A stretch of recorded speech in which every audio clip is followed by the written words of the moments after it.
Hi guys, आज हम लोग नेक्स्ट जेएस का एक क्रैश कोर्स देखेंगे। नेक्स्ट जेएस रिएक्ट फ्रेमवर्क है, यानी कि रिएक्ट जेएस का एक फ्रेमवर्क है next JS. Next JS gives you best developer experience with all the feature you need for production, hybrid static and server side rendering, TypeScript support, smart building, root prefetching and more, no configure needed. यानी कि ये react JS का एक framework है। देखिए, react JS JavaScript का एक framework है और नेक्स्ट जेएस रिएक्ट जेएस का एक फ्रेमवर्क, यानी कि ये फ्रेमवर्क का फ्रेमवर्क, यानी कि बाप का बाप है ये। इससे में क्या मिलता है, मतलब नेक्स्ट जेएस आप इस्तेमाल करेंगे तो आपको क्या बेनिफिट मिलेगा।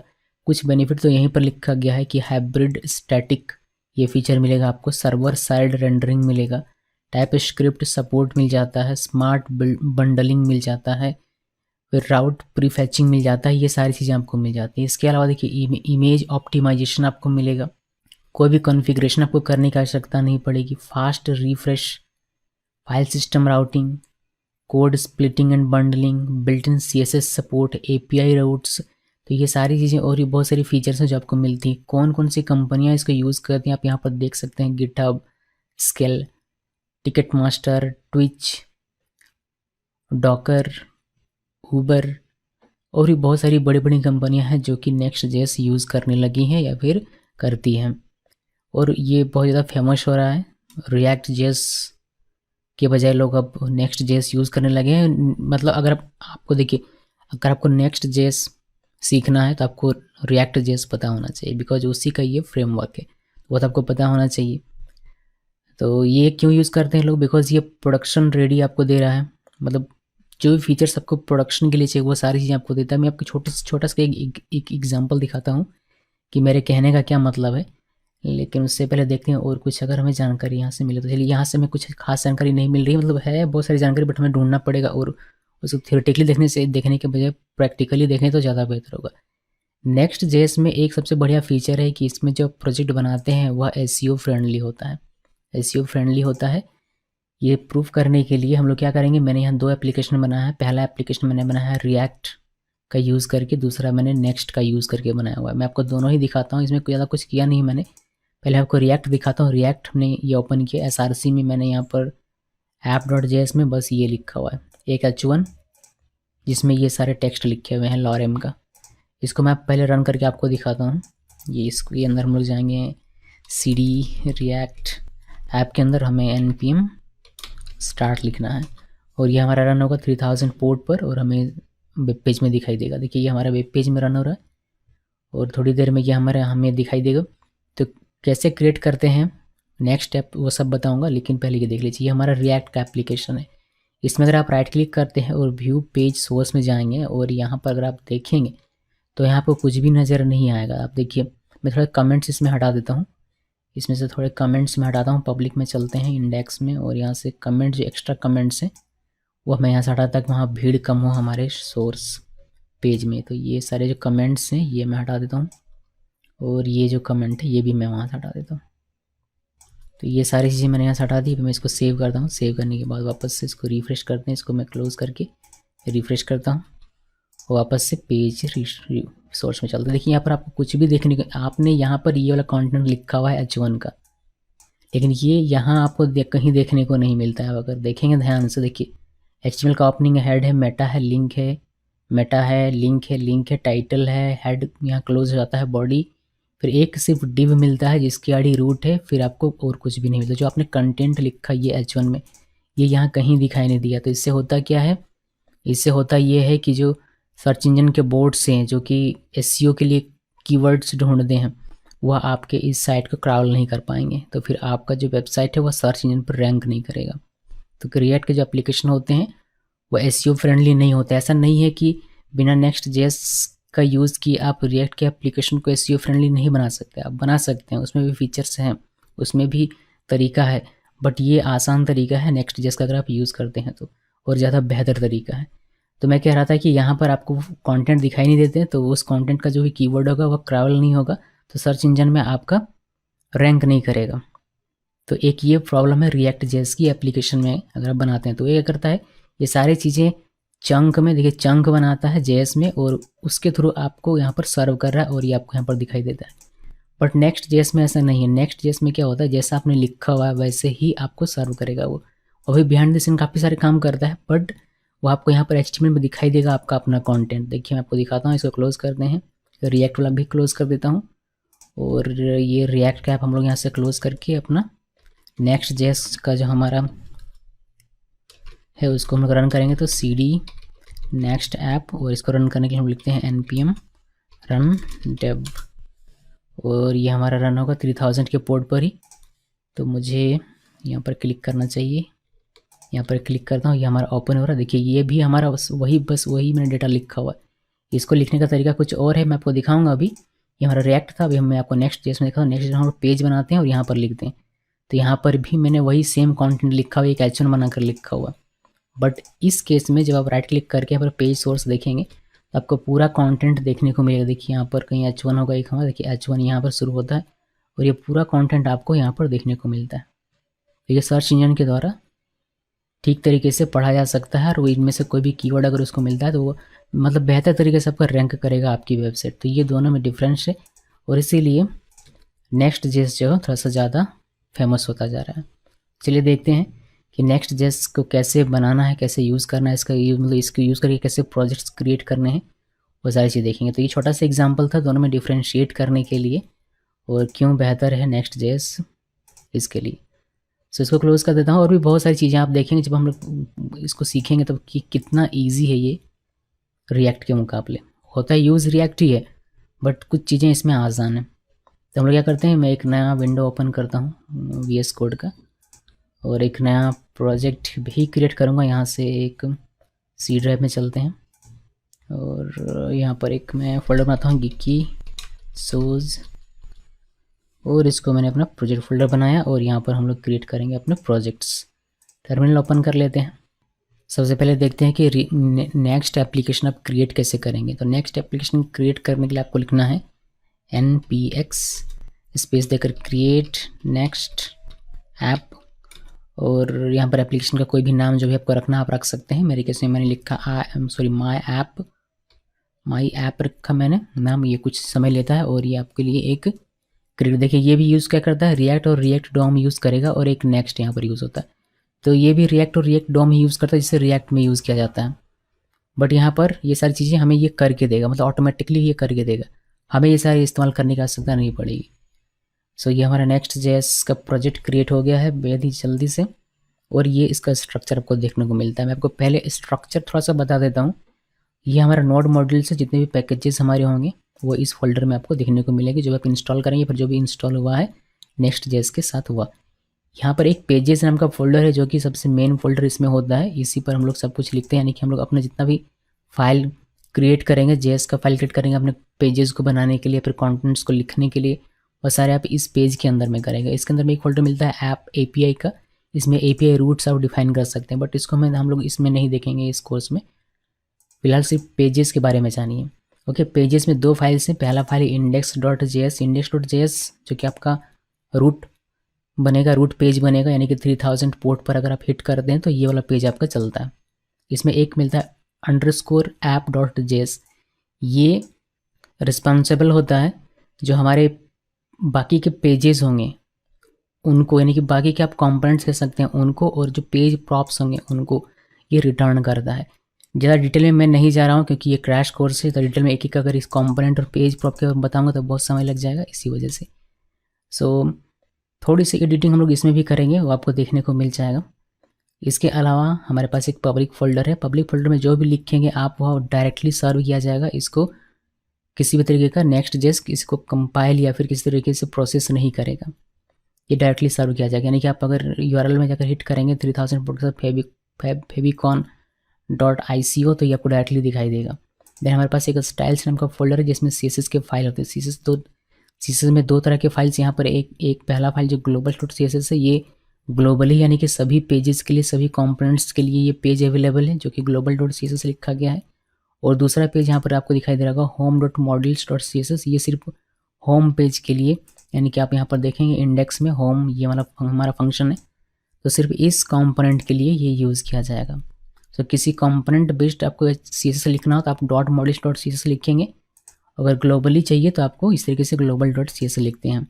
ग्लोबल CSS को कहीं भी आप इंपोर्ट नहीं कर सकते, ग्लोबल CSS को सिर्फ और सिर्फ इंपोर्ट किया जा सकता है इस _app.js में, जैसे कि आप यहाँ पर देख रहे हैं, और यहीं से बाकी सारी जगहों पर सर्व किया जाएगा, बिकॉज बाकी के जो पेज हैं वो यहीं पर आकर, बाकी जो कंपोनेंट्स है फिर पेज, जो भी आप कहिए, पेज कहिए फिर कंपोनेंट्स कहिए, वो यहीं पर आते हैं, यहीं से मतलब आगे बढ़ते प्रोसेस होते हैं। इसलिए आप यहाँ पर इसको इंपोर्ट करते हैं ग्लोबल CSS को, ये सभी जगह पर अवेलेबल होता है। इधर चेन में देखिए, बाकी इधर गिट इग्नोर है, पैकेज लॉक है, और पैकेज जेसन और redmi.md है। ये सारी चीज़ तो हमें पता है, हमने NPM में भी पढ़ा हुआ है, रिएक्ट में भी पढ़ा हुआ है। सो एक छोटा सा इंट्रोडक्शन था फोल्डर स्ट्रक्चर के बारे में। अभी हम लोग अपना कॉन्सेप्ट देखते हैं। सबसे पहले मैं इसको रन करके आपको दिखाता हूँ। इस प्रोजेक्ट को रन करने के लिए आपको क्या करना पड़ेगा। तो हमने क्या किया, हमने पहले प्रोजेक्ट क्रिएट किया। प्रोजेक्ट क्रिएट करने के बाद आप इस प्रोजेक्ट में जाइए, पहले ये cd my app, इसके अंदर गया मैं। अभी हम लोग इसमें रन करेंगे अपना सर्वर रन करने के लिए आपको लिखना है npm और रन dev। देखिए ये कहाँ से देखने को मिलता है, यहाँ पर आप package.json में जाएंगे तो यहाँ स्क्रिप्ट लिखा हुआ है, देखिए स्क्रिप्ट, ये dev हम लोग रन कर रहे हैं। तो npm रन dev हमने लिखा, तो ये रन क्या करेगा, नेक्स्ट dev रन हुआ। तो इस URL पर localhost:3000 पर हमारा जो ये प्रोजेक्ट है वो चल पड़ा। आप यहाँ पर कंट्रोल की प्रेस कीजिएगा कीबोर्ड से और एक बार क्लिक कीजिएगा। अगर VS Code को यूज़ करते हैं तो आपको 3000 पोर्ट में ये डिफ़ॉल्ट पेज आपको दिखाई देगा Next.js का। चलिए इसमें कुछ एडिटिंग करते हैं और दिखाता हूँ आपको कि एडिटिंग कहाँ से करना है। ये पेज हमारा क्या, जो अभी आपने पेज देखा वो पेज हमारा है। यहाँ पर पेजेस में जाइए, index.js ये वाला। तो मैं क्या करता हूँ, मैं यहाँ से ये पूरा डिव रहने देता हूँ, ये हेड यहाँ से पूरा हटा देता हूँ। सर्च डिस्कस करेंगे बाद में कभी। अभी फूटर और यहाँ से यहाँ तक मैंने हटा दिया, और ये मैं CSS भी हटा देता हूँ।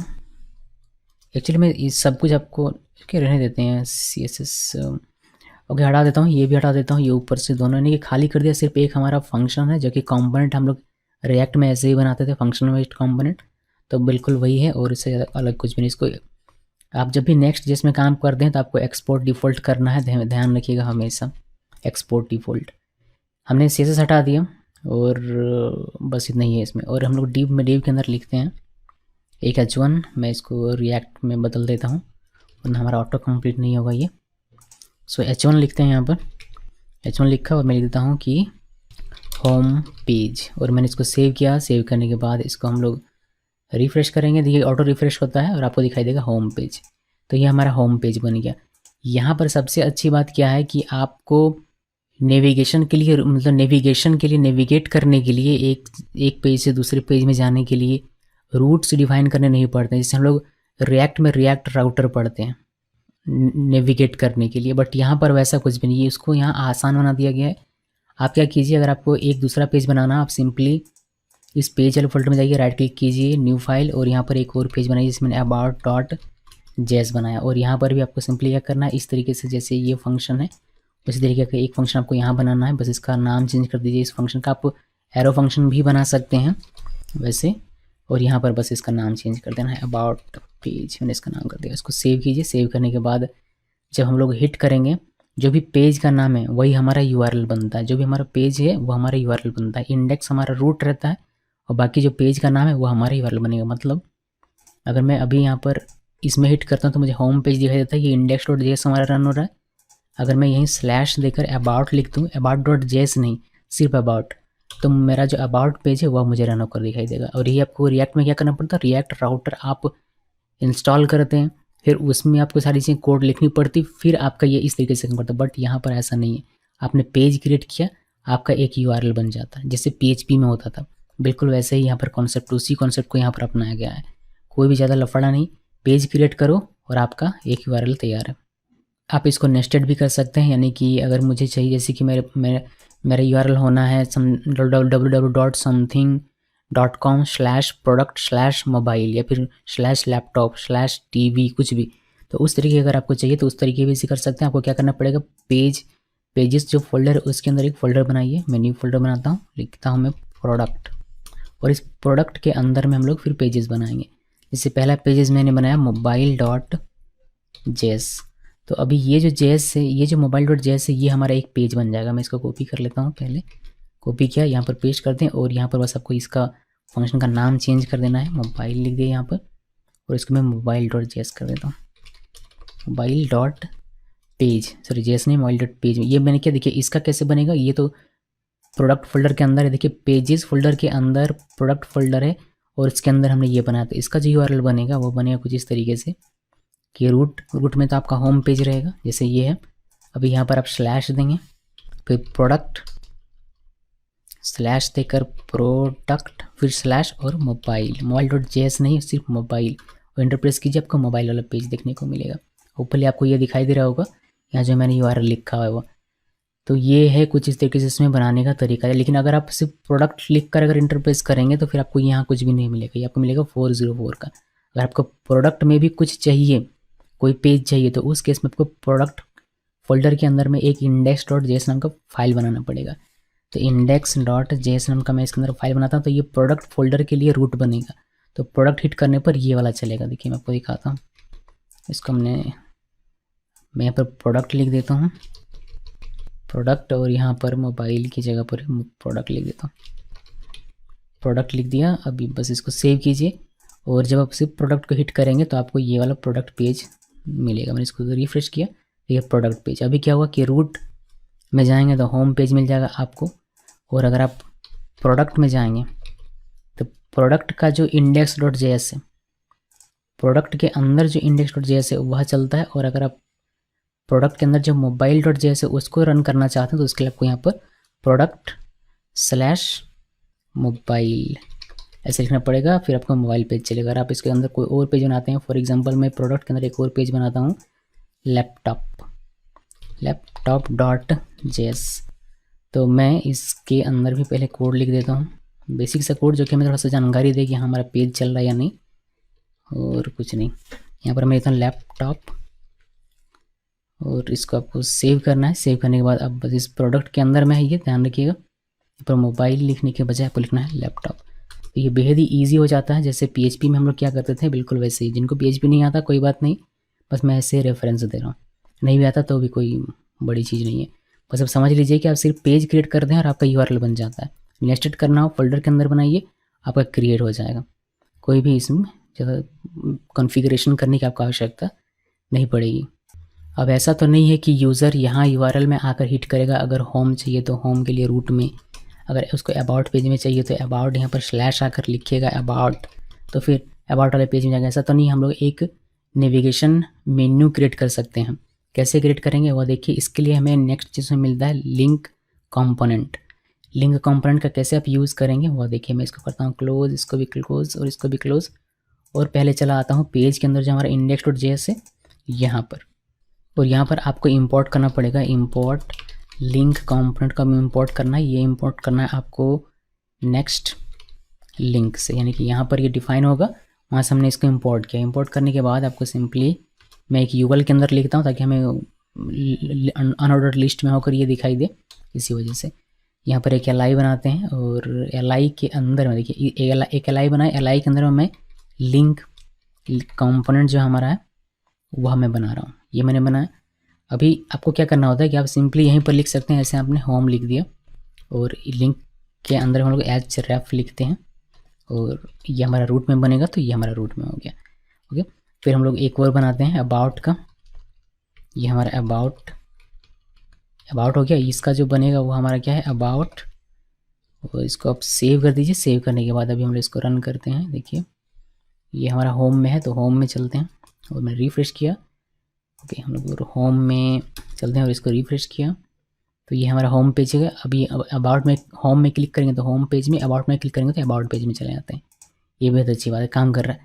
लेकिन ऐसा करने के बजाय आप इसको, क्योंकि हमें कभी कभी क्या होता है कि हमें इसमें और भी प्रॉपर्टीज़ लिखनी होती हैं, जैसे क्लास नेम वगैरह लिखना हो, तो क्लास नेम आप यहाँ पर लिखने के बजाय आप ए टैग के अंदर लिखा करिए।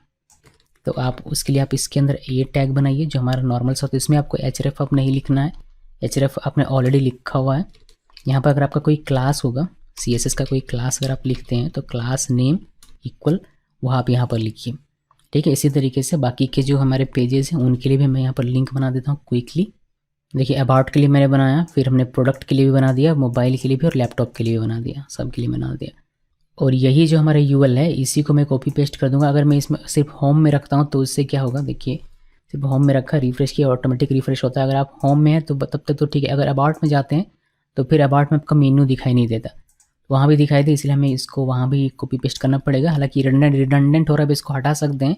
मैं लास्ट में एक छोटा सा आपको प्रोजेक्ट दिखाऊंगा तो उससे आपको वो समझ में आ जाएगा। बट अभी फ़िलहाल के लिए देखिए ईजी प्रोसेस का आपको क्या करना है, यहाँ पर से यहाँ जाना है और सिंपली इसको यहाँ पर पेस्ट कर दीजिए। तो ऐसे किया, फिर प्रोडक्ट वाले पेज में इंडेक्स में जाइए, यहाँ पर पेस्ट कर दीजिए, फिर इसे सेव कर दिया। फिर हमने लैपटॉप वाले में जाना है, फिर यहाँ पर पेस्ट कर दीजिए, सेव कीजिए। फिर मोबाइल वाले में जाइए, यहाँ पर इसको पेस्ट कर दीजिए, सेव कर दीजिए। तो ये कुल मिलाकर सभी में हो गया मेरे ख्याल से। अभी हम लोग इसको रिफ्रेश करते हैं। ओके, ये एरर दे रहा है। एरर कह रहा है कि लिंक इज़ नॉट डिफाइंड। हमने लिंक को इंपोर्ट नहीं किया है सभी पेजेस में, सिर्फ हमने होम में किया हुआ है। तो इसको भी कॉपी कर लेता हूँ मैं और सभी में मैं इसको इंपोर्ट कर देता हूँ, यानी कि यहाँ भी हमने इसको इंपोर्ट कर देना है। फिर इस वाले इंडेक्स में भी जो कि प्रोडक्ट के अंदर में है, और फिर लैपटॉप वाले में भी, और लास्ट में मोबाइल वाले में भी कर देंगे। इसको सेव करते हैं और इसको भी हम लोग सेव करते हैं। देखिए हमने सबको सेव कर दिया। होपफुली आपको एरर नहीं आना चाहिए। ओके, हमारा अब कोई एरर नहीं है। तो होम में पहले चलते हैं। देखिए होम पेज में है हम लोग और हमारे पास ये मेन्यू है। मैंने सीसा ज़्यादा लगाया नहीं है वरना ये सुंदर सा दिखेगा, बट फिलहाल के लिए सिर्फ हमें ये प्रोग्रामिंग समझना है। सो ये हो गया। अभी अबाउट पेज में जाते हैं। अबाउट पेज में आप आ जाते हैं, यूआरएल भी ध्यान रखिएगा, और यहाँ पर आपको मेन्यू दिखाई देता है। प्रोडक्ट में जाते हैं, आप प्रोडक्ट पेज में हैं और आपको यहाँ प्रोडक्ट दिखाई देता है। फिर आप अगर मोबाइल में क्लिक करेंगे तो मोबाइल वाले पेज में जाएंगे, यहाँ पर आपको प्रोडक्ट मोबाइल। लैपटॉप में क्लिक करेंगे तो लैपटॉप वाले में आप देख सकते हैं कि पेज हमारा रिफ्रेश नहीं होता। ये हमारा बिना रिफ्रेश का, जिससे रिएक्ट काम करता है बिल्कुल वैसे ही काम, बल्कि उससे बेहतर ये काम करता है, बिकॉज इसमें सर्वर साइड रेंडरिंग फीचर भी हमें मिलता है। सो ये हमारा हो गया नेविगेशन बार कैसे बनाएंगे, नव बार कैसे बनाएंगे, मेन्यू बार कैसे बनाएंगे वह, और किस तरीके से आप पेजेस क्रिएट करेंगे, और बिटवीन द पेजेस के बीच में आप किस तरीके से नेविगेशन करेंगे, एक पेज से दूसरे पेज में कैसे जाएंगे, उसके बारे में जानकारी। अब जानिए कि आप नेक्स्ट जेएस में इमेज कैसे यूज़ करेंगे, बिकॉज इमेज के बिना तो कोई भी साइट खाली खाली सुना सुना सा लगता है। सो कैसे यूज़ करेंगे, देखिए कोई भी इमेजेस आपको यूज़ करना हो तो आप पब्लिक फोल्डर के अंदर में उसको रख सकते हैं। मैं ये दो जो ये हमारे फाइल्स हैं ये किसी काम के हमारे नहीं है, तो मैं इन दोनों को डिलीट कर देता हूँ। ये दोनों मैंने डिलीट कर दिया, और हमारा जो पब्लिक फोल्डर अभी खाली है इसके अंदर में मैं एक फ़ोल्डर बनाता हूँ, राइट क्लिक करके इमेजेस नाम का फ़ोल्डर, और इस इमेजेस नाम के फ़ोल्डर के अंदर मैं एक कोई भी फ़ोटो डाल देता हूँ जिसको मैं दिखाऊंगा कि आप यूज़ कैसे करेंगे उसको। सो पब्लिक फोल्डर के अंदर इमेजेस फोल्डर है और इसके अंदर ये लड़की का पिक्चर है इसमें। अब इसको कैसे यूज़ करना है, इसको क्लोज़ कर देते हैं, इसको क्लोज, इसको क्लोज, इसको क्लोज, सिर्फ येलो रखते हैं। यहीं पर होम पेज में मैं सिर्फ आपको दिखाता हूँ। सो कैसे इसका यूज़ करेंगे देखिए, और ये इमेज ऑप्टिमाइजेशन कैसे फीचर में प्रोवाइड करता है वह भी देखिए। इस इमेज की जो साइज़ है अभी आपको दिखाई देगी 78 KB, ठीक है। अभी इतना ध्यान में रखिएगा। अभी हम लोग इसका यूज़ करेंगे, देखिएगा ये ऑप्टिमाइज़ करके आपको दिखाता है ये इमेज का साइज़, ये ऑटोमेटिकली रिड्यूस कर देगा आपके लिए। और भी बहुत सारी चीज़ें, अच्छी अच्छी चीज़ें इसमें हैं जो आपको देखने को मिलेगी, मैं आपको दिखाता हूँ। इसके लिए हम लोग क्या करते हैं, देखिए इमेज यूज़ करने के लिए हमें एक इमेज कॉम्पोनेंट मिलता है, उसे पहले इंपोर्ट कर लेता हूँ मैं। उसको आपको लिखना पड़ता है इंपोर्ट और img इमेज फ्रॉम और नेक्स्ट, ये आपको मिल जाता है इमेज में। इसको सेव किया मैंने। अभी हम लोग इस कंपोनेंट का यूज़ करेंगे इमेज का, तो यहाँ पर यूज़ करते हैं। इसके लिए हमें लिखना पड़ता है इमेज, सेल्फ क्लोजिंग लगाया मैंने। फिर इसमें src जो इमेज में होता है बिल्कुल वैसे ही इसमें src आपको देना होता है, और साथ ही इसमें आपको हाइट एंड विड्थ देना पड़ता है या फिर आपको लेआउट देना पड़ता है। तो हम लोग हाइट एंड विड्थ देते हैं। हाइट दिया मैंने, हाइट आपको यहाँ पर फिलअप करना है। मान लीजिए कि मैंने दे दिया 400, और यहाँ पर विड्थ दे देता है हम लोग कर्ली के अंदर में इस तरीके से 400, और जो हमारा src में है वो हमारी इमेज रहेगा। तो इमेज हमारा कहाँ पर है, इमेजेस फोल्डर के अंदर, इसका नाम है girl.jpg, और इसको मैंने सेव किया। कोई एरर होपफुली ना हो, अगर नहीं है तो हमें यहाँ पर दिखाई देगा। हमने होम पेज में क्लिक किया, देखिए हमें ये लड़की का पिक्चर दिखाई देता है। अभी अगर हम लोग इसको इंस्पेक्ट करते हैं और नेटवर्क्स में चलते हैं, एक बार और मैं हिट करता हूँ इसको ताकि हमें इमेज मिले। ये वाला इमेज है हमारा, और इसका साइज़ मुझे यहाँ कहीं दिखना चाहिए। मैं इसको जूम आउट करता हूँ। देखिए यहाँ आपको साइज़ दिखेगा इस इमेज का। अभी आपको ये 216 यहाँ पर देखिए ये दिखाई देगा मेरे ख्याल से 52 KB इसको साइज़। पहले 78 78 था, अभी ये 52 आपको दिखाई देता। तो ये इमेज को ऑप्टिमाइज़ करके आपको दिखाता है। प्लस एक और चीज़ में होता है इमेज में क्या, मैं आपको दिखाता हूँ वह अभी। इसको क्लोज़ कर देते हैं कुछ देर के लिए, और अभी मैं इसमें थोड़ा सा कंटेंट डालता हूँ, ठीक है। अब कंटेंट डालने के बाद वह उसका एक्सपेरिमेंट हम लोग कर पाएंगे। तो यहाँ पर मैं आता हूँ और यहाँ पर H1 लिखते हैं और लॉरेम का कॉन्सेप्ट लिखते हैं, मतलब जो डमी डेटा है वह हम लोग लिखते हैं। तो ये मैंने 1000 लिख दिया, मैंने इसको सेव किया। ओके, सेव किया। अभी हम लोग इसमें इसको रिफ्रेश करेंगे तो ये हमारा सारा चला आएगा। इंस्पेक्ट करना है और नेटवर्क में जाना है। एक बार और रिफ्रेश करते हैं। अभी आप देखेंगे कि यहाँ पर जो हमारा ये सारा टेक्स्ट वगैरह ये सब कुछ है, अभी तक हमारा इमेज यहाँ पर लोड नहीं हुआ है। जो हमारा इमेज है नीचे, वो इमेज अभी तक हमारा वो हमें नहीं दिखा। तो इसमें होता ये कि जब तक आप इमेज तक पहुँचेंगे नहीं तब तक इमेज आपका लोड नहीं हो। तो बाकी के जो कंटेंट वो फास्ट लोड होते हैं, यानी कि जो चीज़ की आवश्यकता नहीं है, जो स्क्रीन में नहीं दिखना है, मैं सिर्फ इमेज की बात कर रहा हूँ, जो चीज़ स्क्रीन में नहीं दिखना है वह आपका अभी तक नहीं हुआ है। हो सकता है कि जो यूज़र है वह इतना ही खोले और इसको क्लोज़ कर दे, लेकिन जस्ट बिकॉज आपका इमेज लोड नहीं हुआ तो यूज़र को फास्ट एक्सपीरियंस मिला है, परफॉर्मेंस उसकी देखने की वेबसाइट को फास्ट मिली है और बेहतर उसको लगा कि जल्दी से ही हमारा खुल गया। अगर साथ में अगर इमेज भी खुल जाता जो कि उसको देखना ही नहीं था कभी, तो ये वेबसाइट खुलने में थोड़ा सा और समय लेता। बट यहाँ पर वैसा नहीं है। ये इमेज दिखेगा कब, देखिएगा यहाँ पर इमेज आपको देखने को मिलेगा इस वाले टैब में, इस साइड की मैं बात कर रहा हूँ, मैं मार्क कर दूंगा। तो यहाँ पर जब मैं इसको स्क्रॉल करूँगा, जब तक मैं इमेज तक पहुँचूँगा नहीं तब तक ये मुझे दिखेगा नहीं। देखिएगा जैसे मैं इमेज के पास पहुँचता हूँ ये इस इमेज को रेंडर कर देगा। देखिए इमेज के पास मैं पहुँचा, इस इमेज के पास, तो यहाँ पर एक ये इमेज का URL जनरेट होता है और ये आपको दिखाई देता है। फिर इसका जो बाकी सारी चीज़ें इसकी जो है वो सब कुछ आपको यहाँ पर दिखाई, इसका साइज़ कितना है वो सारी चीज़ आपको यहाँ पर दिखाई देती है। ओके गाइस, सो तो ये है जिसको हम लोग कहते हैं इमेज ऑप्टिमाइजेशन इन React.js। अगर इसका आप सोर्स कोड यहाँ पर देखेंगे, इस इमेज का क्या URL बना है तो वह आपको एक बार देखना चाहिए। ये हमें दिखाई देगा। देखिए यहाँ पर ये जो है div, ये तो एक SVG लोड कर रहा है। हमारा जो इमेज है वह है ये वाला। तो ये जो img का टैग है src में, ये देखिए आप, होपफुली आप लोगों को दिखाई दे रहा होगा। कितना जूम करूँ, जूम करने का जगह नहीं है मेरे पास। ये img का टैग है src, ये वाला इमेज देखिए। इस इमेज का ये URL कुछ इस तरीके से बनाता है, ऑटोमेटिकली ये जनरेट करता है। देन डिकोडिंग बाकी सारी चीज़ें ये ऑटोमेटिकली सेट करता है। ये बॉक्स साइजिंग ये सब कुछ ये सेट करता है, मतलब बेहद ही बेहतरीन तरीके से ये सारे काम आपको करके देता है। बस आपको इसका अपना कंपोनेंट यूज़ करना है इमेज को रेंडर करते वक्त, और कुछ नहीं। तो एक छोटा सा एग्जांपल था इमेज को के रिगार्डिंग। इस H1 को मैं यहाँ से गायब कर देता हूँ ताकि हमारा उतना सारा कंटेंट वहाँ पर हमें ना दिखे और हमें ज़्यादा स्क्रॉल अप डाउन ना करना पड़े। ओके, तो मैं इसको हटा देता हूँ यहाँ से, इसको सेव कर देते हैं। तो इमेज कैसे यूज़ करना है और इमेज यूज़ करते हैं तो उससे हमें क्या बेनिफिट मिलता है Next.js में, ये सब हमने देखा।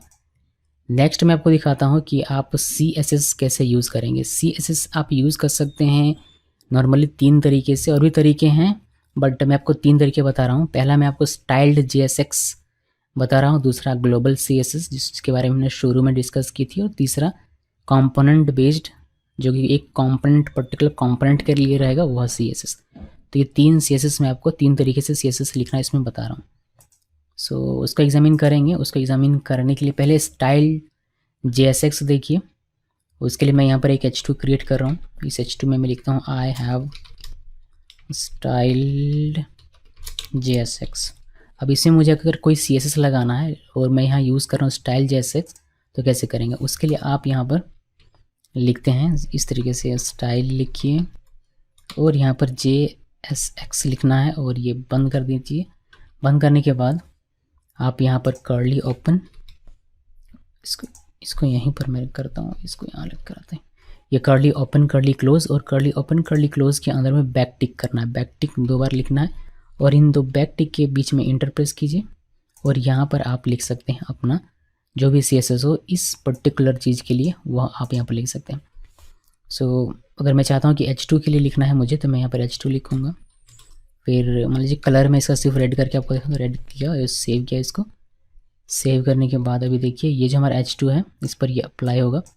ये इस पूरे पेज में कहीं भी अप्लाई हो सकता है, कहीं भी H2 रहेगा तो वो आपको अप्लाई होकर दिखेगा। तो ये मैंने सेव किया, सेव करने के बाद देखिए यहाँ पर नीचे आपको दिखाई दे रहा होगा, ये हमारा रेड कलर में हमें दिखाई देता है H2। अगर इसका आप देखेंगे डॉक को देखेंगे यहाँ से तो बोलिए देखिए यहाँ पर तो ये क्या करता है, ये एक क्लास जनरेट कर देता है आपके लिए JSX डैश ये वाला क्लास, और इसमें हमारा जो CSS का स्टाइल है वो हमारा लगाया हुआ है। तो ये सारी चीज़ें ऑटोमेटिकली जनरेट होती हैं और अच्छा है हमारे लिए कि सारी चीज़ें हमारे लिए ऑटोमेटिक हो और सारे क्लास के नाम यूनिक हो ताकि ये कॉलिजन ना हो क्लास नेम का।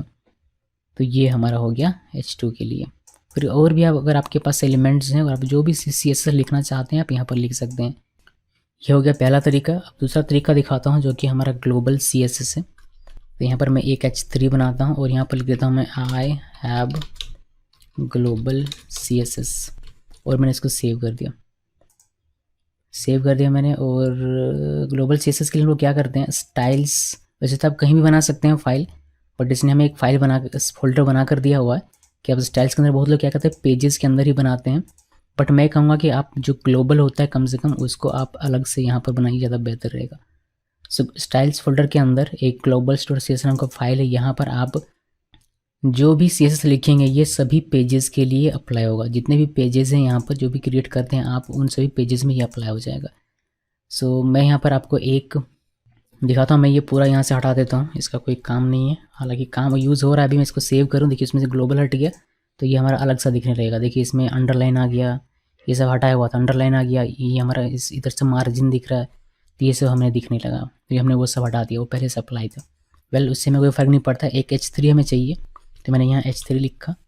इस वाले पे मुझे CSS लगाना है ग्लोबल, तो मैंने उसी को टारगेट किया H3। अब H3 जितना भी होगा जिस पेज में हमारा होगा वो सभी पेज के लिए ये अप्लाई होगा। तो मैंने यहाँ पर H3 लिखा और मैंने कलर लिखा ब्लू और मैं इसको सेव कर दिया। अभी हम लोग इसमें चलते हैं और यह देखिए कलर आपको ब्लू दिखेगा।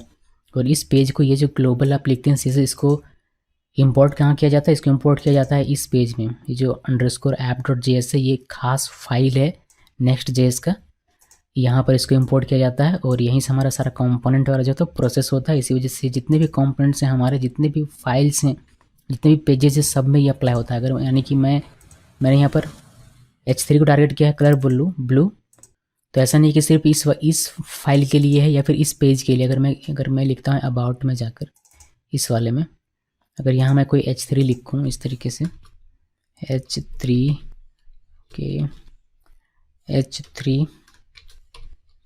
H3 मैं यहाँ पर लिखता हूँ कि आई एम, क्या लिखा था मैंने इसमें, I am global, I have global CSS और यह है अबाउट पेज का, और मैंने इसको सेव किया। सेव करने के बाद जब हम लोग अबाउट पेज में जाएंगे, अब देखिए ये तो हमारा ब्लू यहाँ दिखेगा, ये होम वाले में, वो तो अभी भी है ग्लोबल होने की वजह से। अगर हम लोग अबाउट में जाते हैं तो यहाँ भी एक हमारा H3 है, तो इसमें भी हमारा वो जो CSS है अप्लाई कर दिखेगा, बिकॉज वो ग्लोबली है सभी के लिए, सभी पेजेस के लिए। किसी भी पेज में लिखिएगा उसका इफेक्ट आपको देखने को मिलेगा। और ये जो लाल कलर में आपने लिखा ये सिर्फ इसी पेज के लिए है जिस पेज में आपने लिखा, यानी कि स्टाइल JSX जो आप लिखते हैं वो उसी पेज के लिए होता है। जैसे कि यहाँ पर हमने लिखा है index में H2 के लिए, तो अगर मैं इस H2 को अगर यहाँ कॉपी करता हूँ अबाउट में, यहाँ मैंने कॉपी पेस्ट किया और ये मैंने लिखा अबाउट पेज, और यहाँ पर मैंने उस तरीके का स्टाइल JSX लिखा हुआ नहीं है, तो इसमें अप्लाई नहीं होगा क्योंकि वो ग्लोबल नहीं था, वो सिर्फ उसी पेज के लिए। तो देखिए यहाँ पर आपको ये लाल कलर में दिखाई नहीं देगा, जबकि होम में ये लाल कलर में। ओके, तो आप ध्यान में रखिएगा ये सारी बातें कि ग्लोबल मतलब सब में, और स्टाइल JSX जो आप लिखते हैं इस तरीके से ये सिर्फ इसी पेज के अंदर में। और एक लास्ट हमारा बचा हुआ है जो कि है मॉड्यूल बेस्ड, यानी कि पेज बेस्ड आप उसको कह सकते हैं, जो भी आप नाम रखना चाहे रख सकते हैं। यानी कि कंपोनेंट, एक पर्टिकुलर कंपोनेंट के लिए हमें CSS लिखना हो तो कैसे लिखेंगे वो। तो उसके लिए एक फ़ाइल बनाइए और फाइल का नाम, ये सारी चीज़ें मैं हटा देता हूँ। फाइल का नाम आपको रखना है .module.css। यहाँ होम की जगह पर आप कुछ भी लिख सकते हैं, उससे कोई मतलब नहीं है, लेकिन इसका जो एक्सटेंशन है वह होना चाहिए .module.css।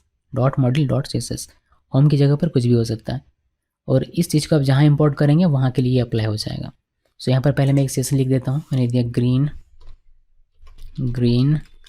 और मैंने यहाँ लिखा कलर, और इसको मैं ग्रीन येलो कलर देता हूँ, ग्रीन येलो, और मैंने इसको सेव किया। अभी मैं इस फाइल को, ये जो CSS फाइल, इसको मैं जहाँ इंपोर्ट करूँगा, मैं अगर यहाँ इंपोर्ट करता हूँ इसको, और मैं इस क्लास को जहाँ भी लिखूँगा जिस भी एलिमेंट के साथ, तो उस एलिमेंट में ये वाला कलर अप्लाई होकर मुझे दिखेगा। चलिए देखते हैं कि दिखता है या नहीं। पहले इंपोर्ट करना है। इंपोर्ट कैसे करेंगे, यहाँ आते हैं और यहाँ पर लिखे इंपोर्ट, जो कोई भी ऑब्जेक्ट कुछ भी लिख सकते हैं आप। यहाँ पर मैंने स्टाइल्स लिखा बिकॉज हमें स्टाइल्स मिल जाता है इससे, इसी वजह से। फिर कॉर्ड्स के अंदर में पहले आप यहाँ से बाहर निकलिए, फिर स्टाइल्स में जाइए, स्टाइल्स फोल्डर में, फिर यहाँ से होम model.cs को इंपोर्ट कर लीजिए। अब आप जब भी अगर इसका आपको कोई भी क्लास यूज़ करना है तो आप इस ऑब्जेक्ट के साथ, यानी कि स्टाइल्स डॉट ग्रीन इसीलिए बिकॉज ये क्लास है, इसी वजह से। उसी तरीके से स्टाइल्स डॉट कोई भी और अदर क्लास हो तो उसका नाम आप लिख सकते हैं। कैसे लिखेंगे मैं आपको करके दिखाता हूँ इसका एक्सपेरिमेंट। एक यहाँ नीचे आते हैं और यहाँ पर एक H4 लिखते हैं और ये लिख देता हूँ मैं इसका नाम कि I have component based module CSS, ये लिखा मैंने। और मुझे वो वाला CSS चाहिए तो मैं यहाँ लिखूँगा क्लास नेम, और ये यहाँ पर कोड नहीं देना आपको, कर्ली ओपन कर्ली क्लोज। और ये जो आपने यहाँ पर लिखा हुआ है, जो भी आपने यहाँ पर लिखा हो, ये वाला यहाँ आपको लिखना है इसके अंदर में, और डॉट देकर जो भी CSS यूज़ करना है उसका जो भी क्लास नाम आप लिखेंगे वह क्लास नाम, जिसकी मेरे केस में ग्रीन है, मैं ग्रीन लिखा और मैंने इसको सेव किया। तो अब ये वाला जो कलर है इस वाले H4 में अप्लाई होकर दिखेगा। तो मैंने इसको सेव किया। सेव करने के बाद देखिए नीचे आपको होपफुली दिखाई दे रहा होगा यहाँ पर ये ग्रीन येलो में, मे बी आपको दिखाई दे रहा हो पता नहीं, लेकिन ये हो गया कलर चेंज। सो ये था कि CSS कैसे आप अप्लाई करेंगे अपने Next.js के प्रोजेक्ट में। वह 3 तरीका मैंने बताया, स्टाइल JSX, ग्लोबल CSS और कंपोनेंट बेस्ड CSS। अब देखिए कुछ अंदर की बातें मीन्स इसमें एक फाइल होता है, एक पेज होता है अंडरस्कोर document.js। उस फाइल में पहले आपको दिखाता हूँ कि मैं किस बारे में बात कर रहा हूँ, फिर आपको समझ में आएगा। जैसे इसको अगर मैं रिफ़्रेश करूँ, ये तो रिफ़्रेश ऑटोमेटिकली हो गया। तो मैं अगर इसको व्यू पेज सोर्स में करूँ, अगर आप यहाँ पर इसको देख सकते हैं तो देखिए ये ऑटोमेटिकली हमें मिलता है HTML opening, head opening, style, ये कुछ चीज़ें। फिर यहाँ मेटा भी हमें मिल जाता है जिससे हमारा बेहतर तरीके से SEO हो सके। और आपको यहाँ पर देखिए ये सारी चीज़ें जो चंक्स क्रिएट हो रही हैं किस किस चीज़ की, वेब पैक यहाँ पर हमें मिलता है। फिर हमें app.js भी लिंक होकर मिल जाता है। और अगर आप नीचे देखेंगे तो यहाँ पर नीचे देखिए ये सारे इतनी सारी स्क्रिप्ट्स हमें मिलती हैं ऑटोमेटिकली, सारी चीज़ें होकर। तो ये सारी चीज़ें, और भी कुछ चीज़ें मुझे देखनी थी यहाँ पर। टाइटल अगर यहाँ पर मुझे दिख जाए तो कि इसमें है या नहीं है, तो मेटा तो है, मेटा तो मुझे दिख रहा है, बट टाइटल मुझे यहाँ पर आई बिलीव, एक बार सर्च कर लेते हैं टाइटल। देखिए टाइटल हमें यहाँ पर नहीं दिखाई दे रहा। तो ये जो डिफ़ॉल्ट हमारा ये जनरेट हुआ है बेसिकली एक इसमें फाइल है, डिफ़ॉल्ट फाइल या फिर डिफ़ॉल्ट पेज कहिए अब ज़्यादा बेहतर रहेगा, underscore document.js, उससे हमारा ये जनरेट होता है। अभी आपको अगर कुछ भी चेंज करना हो, फॉर एग्जांपल आपको HTML में के टैग में अगर कुछ एट्रीब्यूट लिखने हैं तो आप कैसे करेंगे। आपको हेड एट्रीब्यूट में अगर कुछ लिखना है तो कैसे करेंगे। अगर हेड के लिए तो फिर भी हमारे पास है कंपोनेंट, बट अगर आपको HTML में अगर कुछ लिखना हो तो आप कैसे लिखेंगे। उसके लिए आपको वह जो पेज है हमारा, उस पेज पर उस पेज को आपको लेकर आना होता है अपने प्रोजेक्ट में। यानी कि आप यहाँ पर आते हैं और यहाँ पर आप राइट क्लिक करके न्यू फाइल और underscore document.js ये आपको लिखना था। अब चूँकि आपने ये फाइल बनाया और ये फाइल चूँकि खाली है, तो Next.js समझेगा कि जो डिफ़ॉल्ट चीज़ें थी जो कि जनरेट करके आपको दे रही थी वह अब नहीं रही, वह सब आपने हटा दिया, तो ये आपको दे देगा एरर। ओके, हमें सर्वर फिर से स्टार्ट करना पड़ेगा बिकॉज जब भी ये पेज हमारा क्रिएट होगा या फिर जब भी इस पेज में कोई एडिटिंग करेंगे तो आपको सर्वर फिर से स्टार्ट करना पड़ेगा। तो हमने सर्वर को फिर से स्टार्ट किया और अभी मैंने इसको ओपन किया तो यहाँ पर देखेंगे आप, यहाँ पर आपको एरर मिलेगा। देखिए मिल रहा है इंटरनल सर्वर एरर। तो आपको इंटरनल सर्वर एरर दे रहा है। अब इसको जो डिफ़ॉल्ट जनरेट हो रही थी HTML की वो सारी चीज़ें कुछ भी पता नहीं है। तो ये आप चूँकि क्यों ये पता नहीं, क्योंकि आपने इस फाइल को क्रिएट किया मैन्युअली और इसे आपने कुछ भी लिखा हुआ नहीं है। अब इसको फिक्स कैसे करेंगे, ये जो एरर आया हमारा इसको फिक्स कैसे करेंगे। इसको फिक्स करने के 2 ही तरीके हैं। ये तो आप इस फाइल को डिलीट कर दीजिए, फिर ये जो डिफ़ॉल्ट फाइल होता है इसका अपना underscore document.js जो नेक्स्ट यूज़ करता है उसको यूज़ करेगा, उसमें सारा कोड लिखा हो, या फिर जो नेक्स्ट जेएस ने जो कोड लिखी हुई वो कोड आप यहाँ पर आकर लाकर आपको लिखना पड़ेगा। तो क्या कोड होता है यहाँ पर देखिए, मैं आपको दिखाता हूँ। देखिए इसमें बेसिकली ये कोड है जिसमें इसने क्या किया, डॉक्यूमेंट को, HTML को, हेड को, मेन को, नेक्स्ट स्क्रिप्ट को, इन सब को इंपोर्ट किया है नेक्स्ट डॉक्यूमेंट यहाँ से। और ये कुछ इस तरीके से एक कॉम्पोनेंट बनाता है डॉक्यूमेंट नाम का कुछ। यहाँ पर देखिए गेट इनिशियल प्रॉप्स एक मेथड इसने रन किया हुआ है और यहाँ पर रेंडर कर रहा है ये क्या, HTML का टैग, हेड का टैग, बॉडी, फिर मेन, फिर नेक्स्ट स्क्रिप्ट, ये कंपोनेंट्स, और यहाँ बॉडी क्लोज है, फिर HTML क्लोज है। तो ये सारी चीज़ ने लिखी हुई। अब हमने चूँकि इसको लिख दिया हुआ है तो हमारा जो इंटरनल सर्वर एरर था वो हमारा नहीं आएगा। हमें सर्वर को इस बार स्टार्ट करना नहीं पड़ा, सर्वर हमारा ऑटोमेटिकली ले लिया और ये देखिए हमारा पेज चलने लगा। अब इसको अगर हम लोग व्यू सोर्स करते हैं तो अभी भी हमारा ये बिल्कुल सही तरीके से काम करेगा। बट अब हम लोग क्या कर सकते हैं, इस चीज़ को एडिट कर सकते हैं। अगर कोई एट्रीब्यूट लिखना हो तो आप यहाँ पर लिख सकते हैं, फिर आपको बॉडी टैग में कोई एट्रीब्यूट लिखना हो तो भी आप यहाँ पर लिख सकते हैं। फॉर एग्जाम्पल मैं आपको बॉडी में लिख कर दिखाता हूँ। इसका इस्तेमाल बेसिकली HTML में कोई एट्रीब्यूट लिखने के लिए या फिर बॉडी में कोई एट्रीब्यूट लिखना हो तो उसके लिए हम लोग करते हैं। अभी ये मेरा चूँकि ब्यूटीफाई नहीं हो रहा है इसी वजह से हम लोग सर्च कर लेते हैं। यहाँ पर देखिए बॉडी हमारा कहाँ पर है, बॉडी टैग की मैं तलाश में हूँ। देखिए बॉडी टैग हमारा यहाँ पर है, ये जो बॉडी है यहाँ पर है। तो यहाँ पर अगर मैं कुछ लिखना चाहता हूँ, कोई क्लास ही अगर मैं डालना चाहता हूँ तो मैं डाल सकता हूँ। अब उसके लिए मुझे यहाँ आना पड़ेगा और यहाँ पर बॉडी लिखा हुआ है तो यहाँ पर आना है, क्लास नेम और इक्वल दिया मैंने और यहाँ पर लिख दिया सोनम और मैंने इसको सेव कर दिया।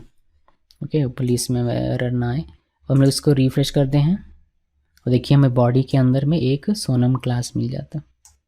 ओके, तो इस वजह से आप इसका इस्तेमाल कर सकते हैं अगर आप चाहते हैं तो। वैसे इसका कोई एडिटिंग लोग करते नहीं ज़्यादा, मगर फिर भी मैंने आपको दिखा दिया, इन केस आपको ज़रूरत पड़ती है तब इसका इस्तेमाल कर सकते हैं। ओके, बाकी आप HTML में भी कुछ लिखना चाहें यहाँ पर लैंग्वेज वगैरह का तो वह भी आप यहाँ पर दे सकते हैं। ओके जी, तो ये हो गया हमारा। अभी हम लोग इसको क्लोज़ कर देते हैं। क्लोज मीन्स मैं इसको डिलीट कर देता हूँ, ज़्यादा बेहतर रहेगा। अब मैं दिखाता हूँ टाइटल आपको। हेड टैग के अंदर जो टाइटल होता है वो, क्योंकि वो हमें दिखाई नहीं दे रहा था, उसको करेंगे कैसे। जैसे अगर आप होम पेज में तो आपको होम यहाँ पर दिखना चाहिए जो टाइटल दिखता है। अगर आप अबाउट में हैं, अबाउट में आपको अबाउट देखना चाहिए। अगर आप प्रोडक्ट में तो वो प्रोडक्ट दिखना चाहिए। वो आप कैसे करते हैं, उसके लिए हमें एक कंपोनेंट मिलता है हेड कंपोनेंट। उसके लिए आपको क्या करना पड़ेगा, पहले आप उसको इंपोर्ट कीजिए। तो यहाँ पर आते हैं और इसको इंपोर्ट करते हैं। तो इंपोर्ट और यहाँ पर हेड लिखिए, फिर फ्रॉम और यहाँ पर नेक्स्ट हेड ये लिखा मैंने, उसको सेव कीजिए। अभी हम लोग इसको हेड को ऊपर में लिखते हैं तो मैं यहाँ पर लिख देता हूँ और यहाँ पर जो कंपोनेंट है हमारा हेड ये लिखा मैंने। और यहाँ पर सिंपली हम लोग को टाइटल लिखना होता है। तो टाइटल के अंदर मैं क्या लिखना चाहते हैं, मैं लिखना चाहता हूँ होम। तो मैंने होम लिखा, मैंने इसको सेव किया। सेव करने के बाद इसको रिफ्रेश करेंगे। रिफ्रेश करने से पहले देखिए ये कह रहा है कि नो सच फाइल और डायरेक्टरी ओपन दिस। एक बार सर्वर स्टॉप कर लेते हैं हम लोग और फिर से रन कर लेते हैं, बिकॉज जो हमने डॉक्यूमेंट .js को डिलीट किया है उससे हमें थोड़ी सी समस्या हो रही थी इसमें। हम लोग इसको वापस से रेंडर करवाते हैं। देखिए अब की बार ये हमारा चला और यहाँ पर आपको होम दिखाई देगा। अभी अबाउट में देखिए, अबाउट में आपको इस तरीके से दिखाई देता है, बट इसमें हम लोग हेड टैग लगाते हैं और टाइटल लगाते हैं और वहाँ मैं आपको दिखाता हूँ। इसको मैंने कॉपी किया, अबाउट वाले पेज में आते हैं और यहाँ ऊपर यहाँ पर इसको पेस्ट किया और ये टाइटल की जगह, होम की जगह पर बस अबाउट कर देना। इसको सेव कीजिए। सेव करने के बाद यहाँ पर देखिए इस जगह में ओके ये कह रहा है कि हेड को हमने इंपोर्ट नहीं किया है, सही बात है, और हमने हेड को इंपोर्ट नहीं किया। तो इसको कॉपी कर लिया, कॉपी करने के बाद यहीं पर इंपोर्ट कर देता हूँ। इसको इंपोर्ट किया, सेव करने हैं, सेव करने के बाद रिफ्रेश कर देखिए अभी हमें अबाउट दिखाई देता है।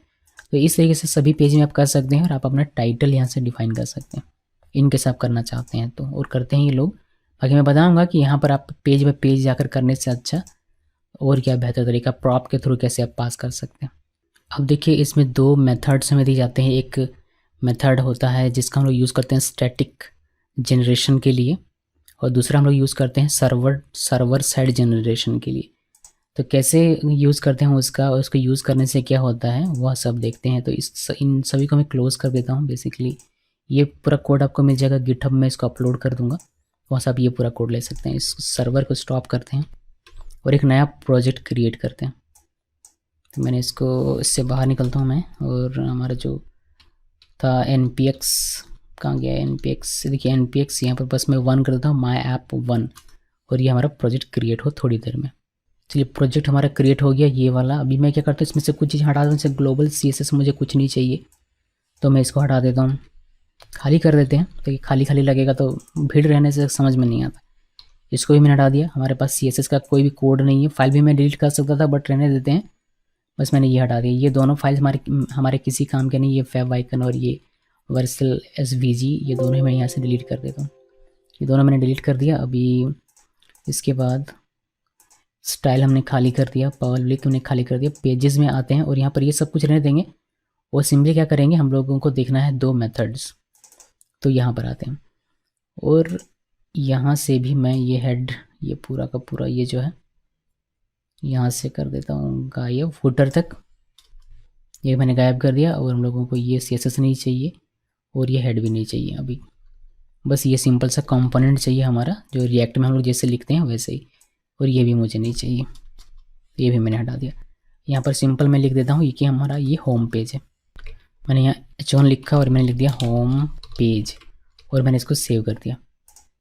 सेव करने के बाद CD करते हैं। CD माई ऐप, पहले उसका रन करना पड़ेगा। उसके अंदर गया मैं और यहाँ पर हम लोग करेंगे npm run dev और इंटर प्रेस किया। ये हमारा रन होगा 3000 पोर्ट पर। इसको मैं रन कर रहा हूँ। अभी मुझे ये दिखाई देगा, यहाँ पर सिर्फ होम पेज लिखा हुआ। अगर सब कुछ सही रहा तो देखिए होम पेज लिखा हुआ दिखाई दे रहा है। अभी हमें यहाँ पर 2 चीज़ें देखनी है। पहला तो हमें सीखना है कि माफ़ कीजिएगा, स्टैटिक जनरेशन हमें एक देखना है, जिसमें हम एक मेथड यूज़ करते हैं गेट स्टैटिक प्रॉप्स की। तो पहले स्टैटिक जनरेशन होता है कि स्टैटिक जनरेशन होता है कि जब हम लोग कुछ ऐसा काम करते हैं जिसका डेटा हमारा फ्रिक्वेंटली चेंज ना होता हो या फिर चेंज ना होता हो, जैसे कि जिसका जो कंटेंट है वो स्टैटिक रहेगा।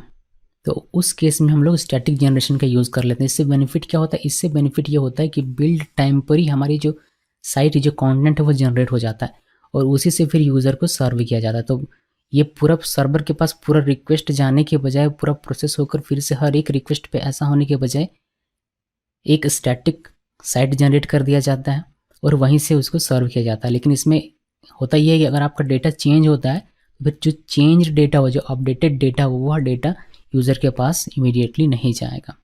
सो ये होता है हमारा स्टैटिक जनरेशन। इसका बेनिफिट यही है कि आपका यूज़र का आपका जो यूज़र होगा उसका एक्सपीरियंस, आपको जो कंटेंट मिलने का एक्सपीरियंस होगा फास्ट होगा, यानी कि साइट जल्दी खुलेगा, जल्दी उसको चीज़ें मिलेगी यूज़र को, क्योंकि आपको हर एक रिक्वेस्ट पर सर्वर के पास नहीं जाना पड़ता है। इसी वजह से वो बिल्ड टाइम पर ही स्टैटिक जनरेशन करके रख देता है।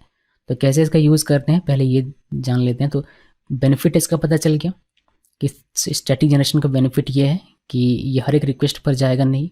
आपके पास एक स्टैटिक जनरेशन रहेगा, स्टैटिक आपके पास साइट रहेगा, उससे आपका सर्व किया जाएगा। लेकिन इसका एक डीमेरिट यही है कि डेटा जो आपका चेंज होगा, अगर आप चेंज कर दें तो वह इमीडिएटली दिखेगा नहीं। लेकिन जनरली हम लोग इसका यूज़ तभी करते हैं जब हमें लगे कि हमारा जो डेटा है वो जल्दी से चेंज नहीं होता है, तो उसी केस में हम लोग इसका यूज़ करते हैं। तो डीमेरिट इसका नहीं है, आप ये कह सकते हैं। सो कैसे इसका इस्तेमाल करना है, इसका इस्तेमाल करना है हमें, इसको इस्तेमाल करने के लिए हम लोग लिखते हैं एक मेथड हमें दिया गया है, जिस मेथड का नाम है गेट स्टैटिक प्रॉप्स। ये वाला मेथड है हमारा। अभी इसको भी आपको एक्सपोर्ट करना पड़ेगा, एक्सपोर्ट। और ये मेथड हमारा एसिंक होता है, तो एसिंक कीवर्ड आपको यहाँ पर लिखना पड़ेगा। और ये हमारा फंक्शन है, मतलब मेथड है, तो आपको ऐसे लिखना पड़ता है।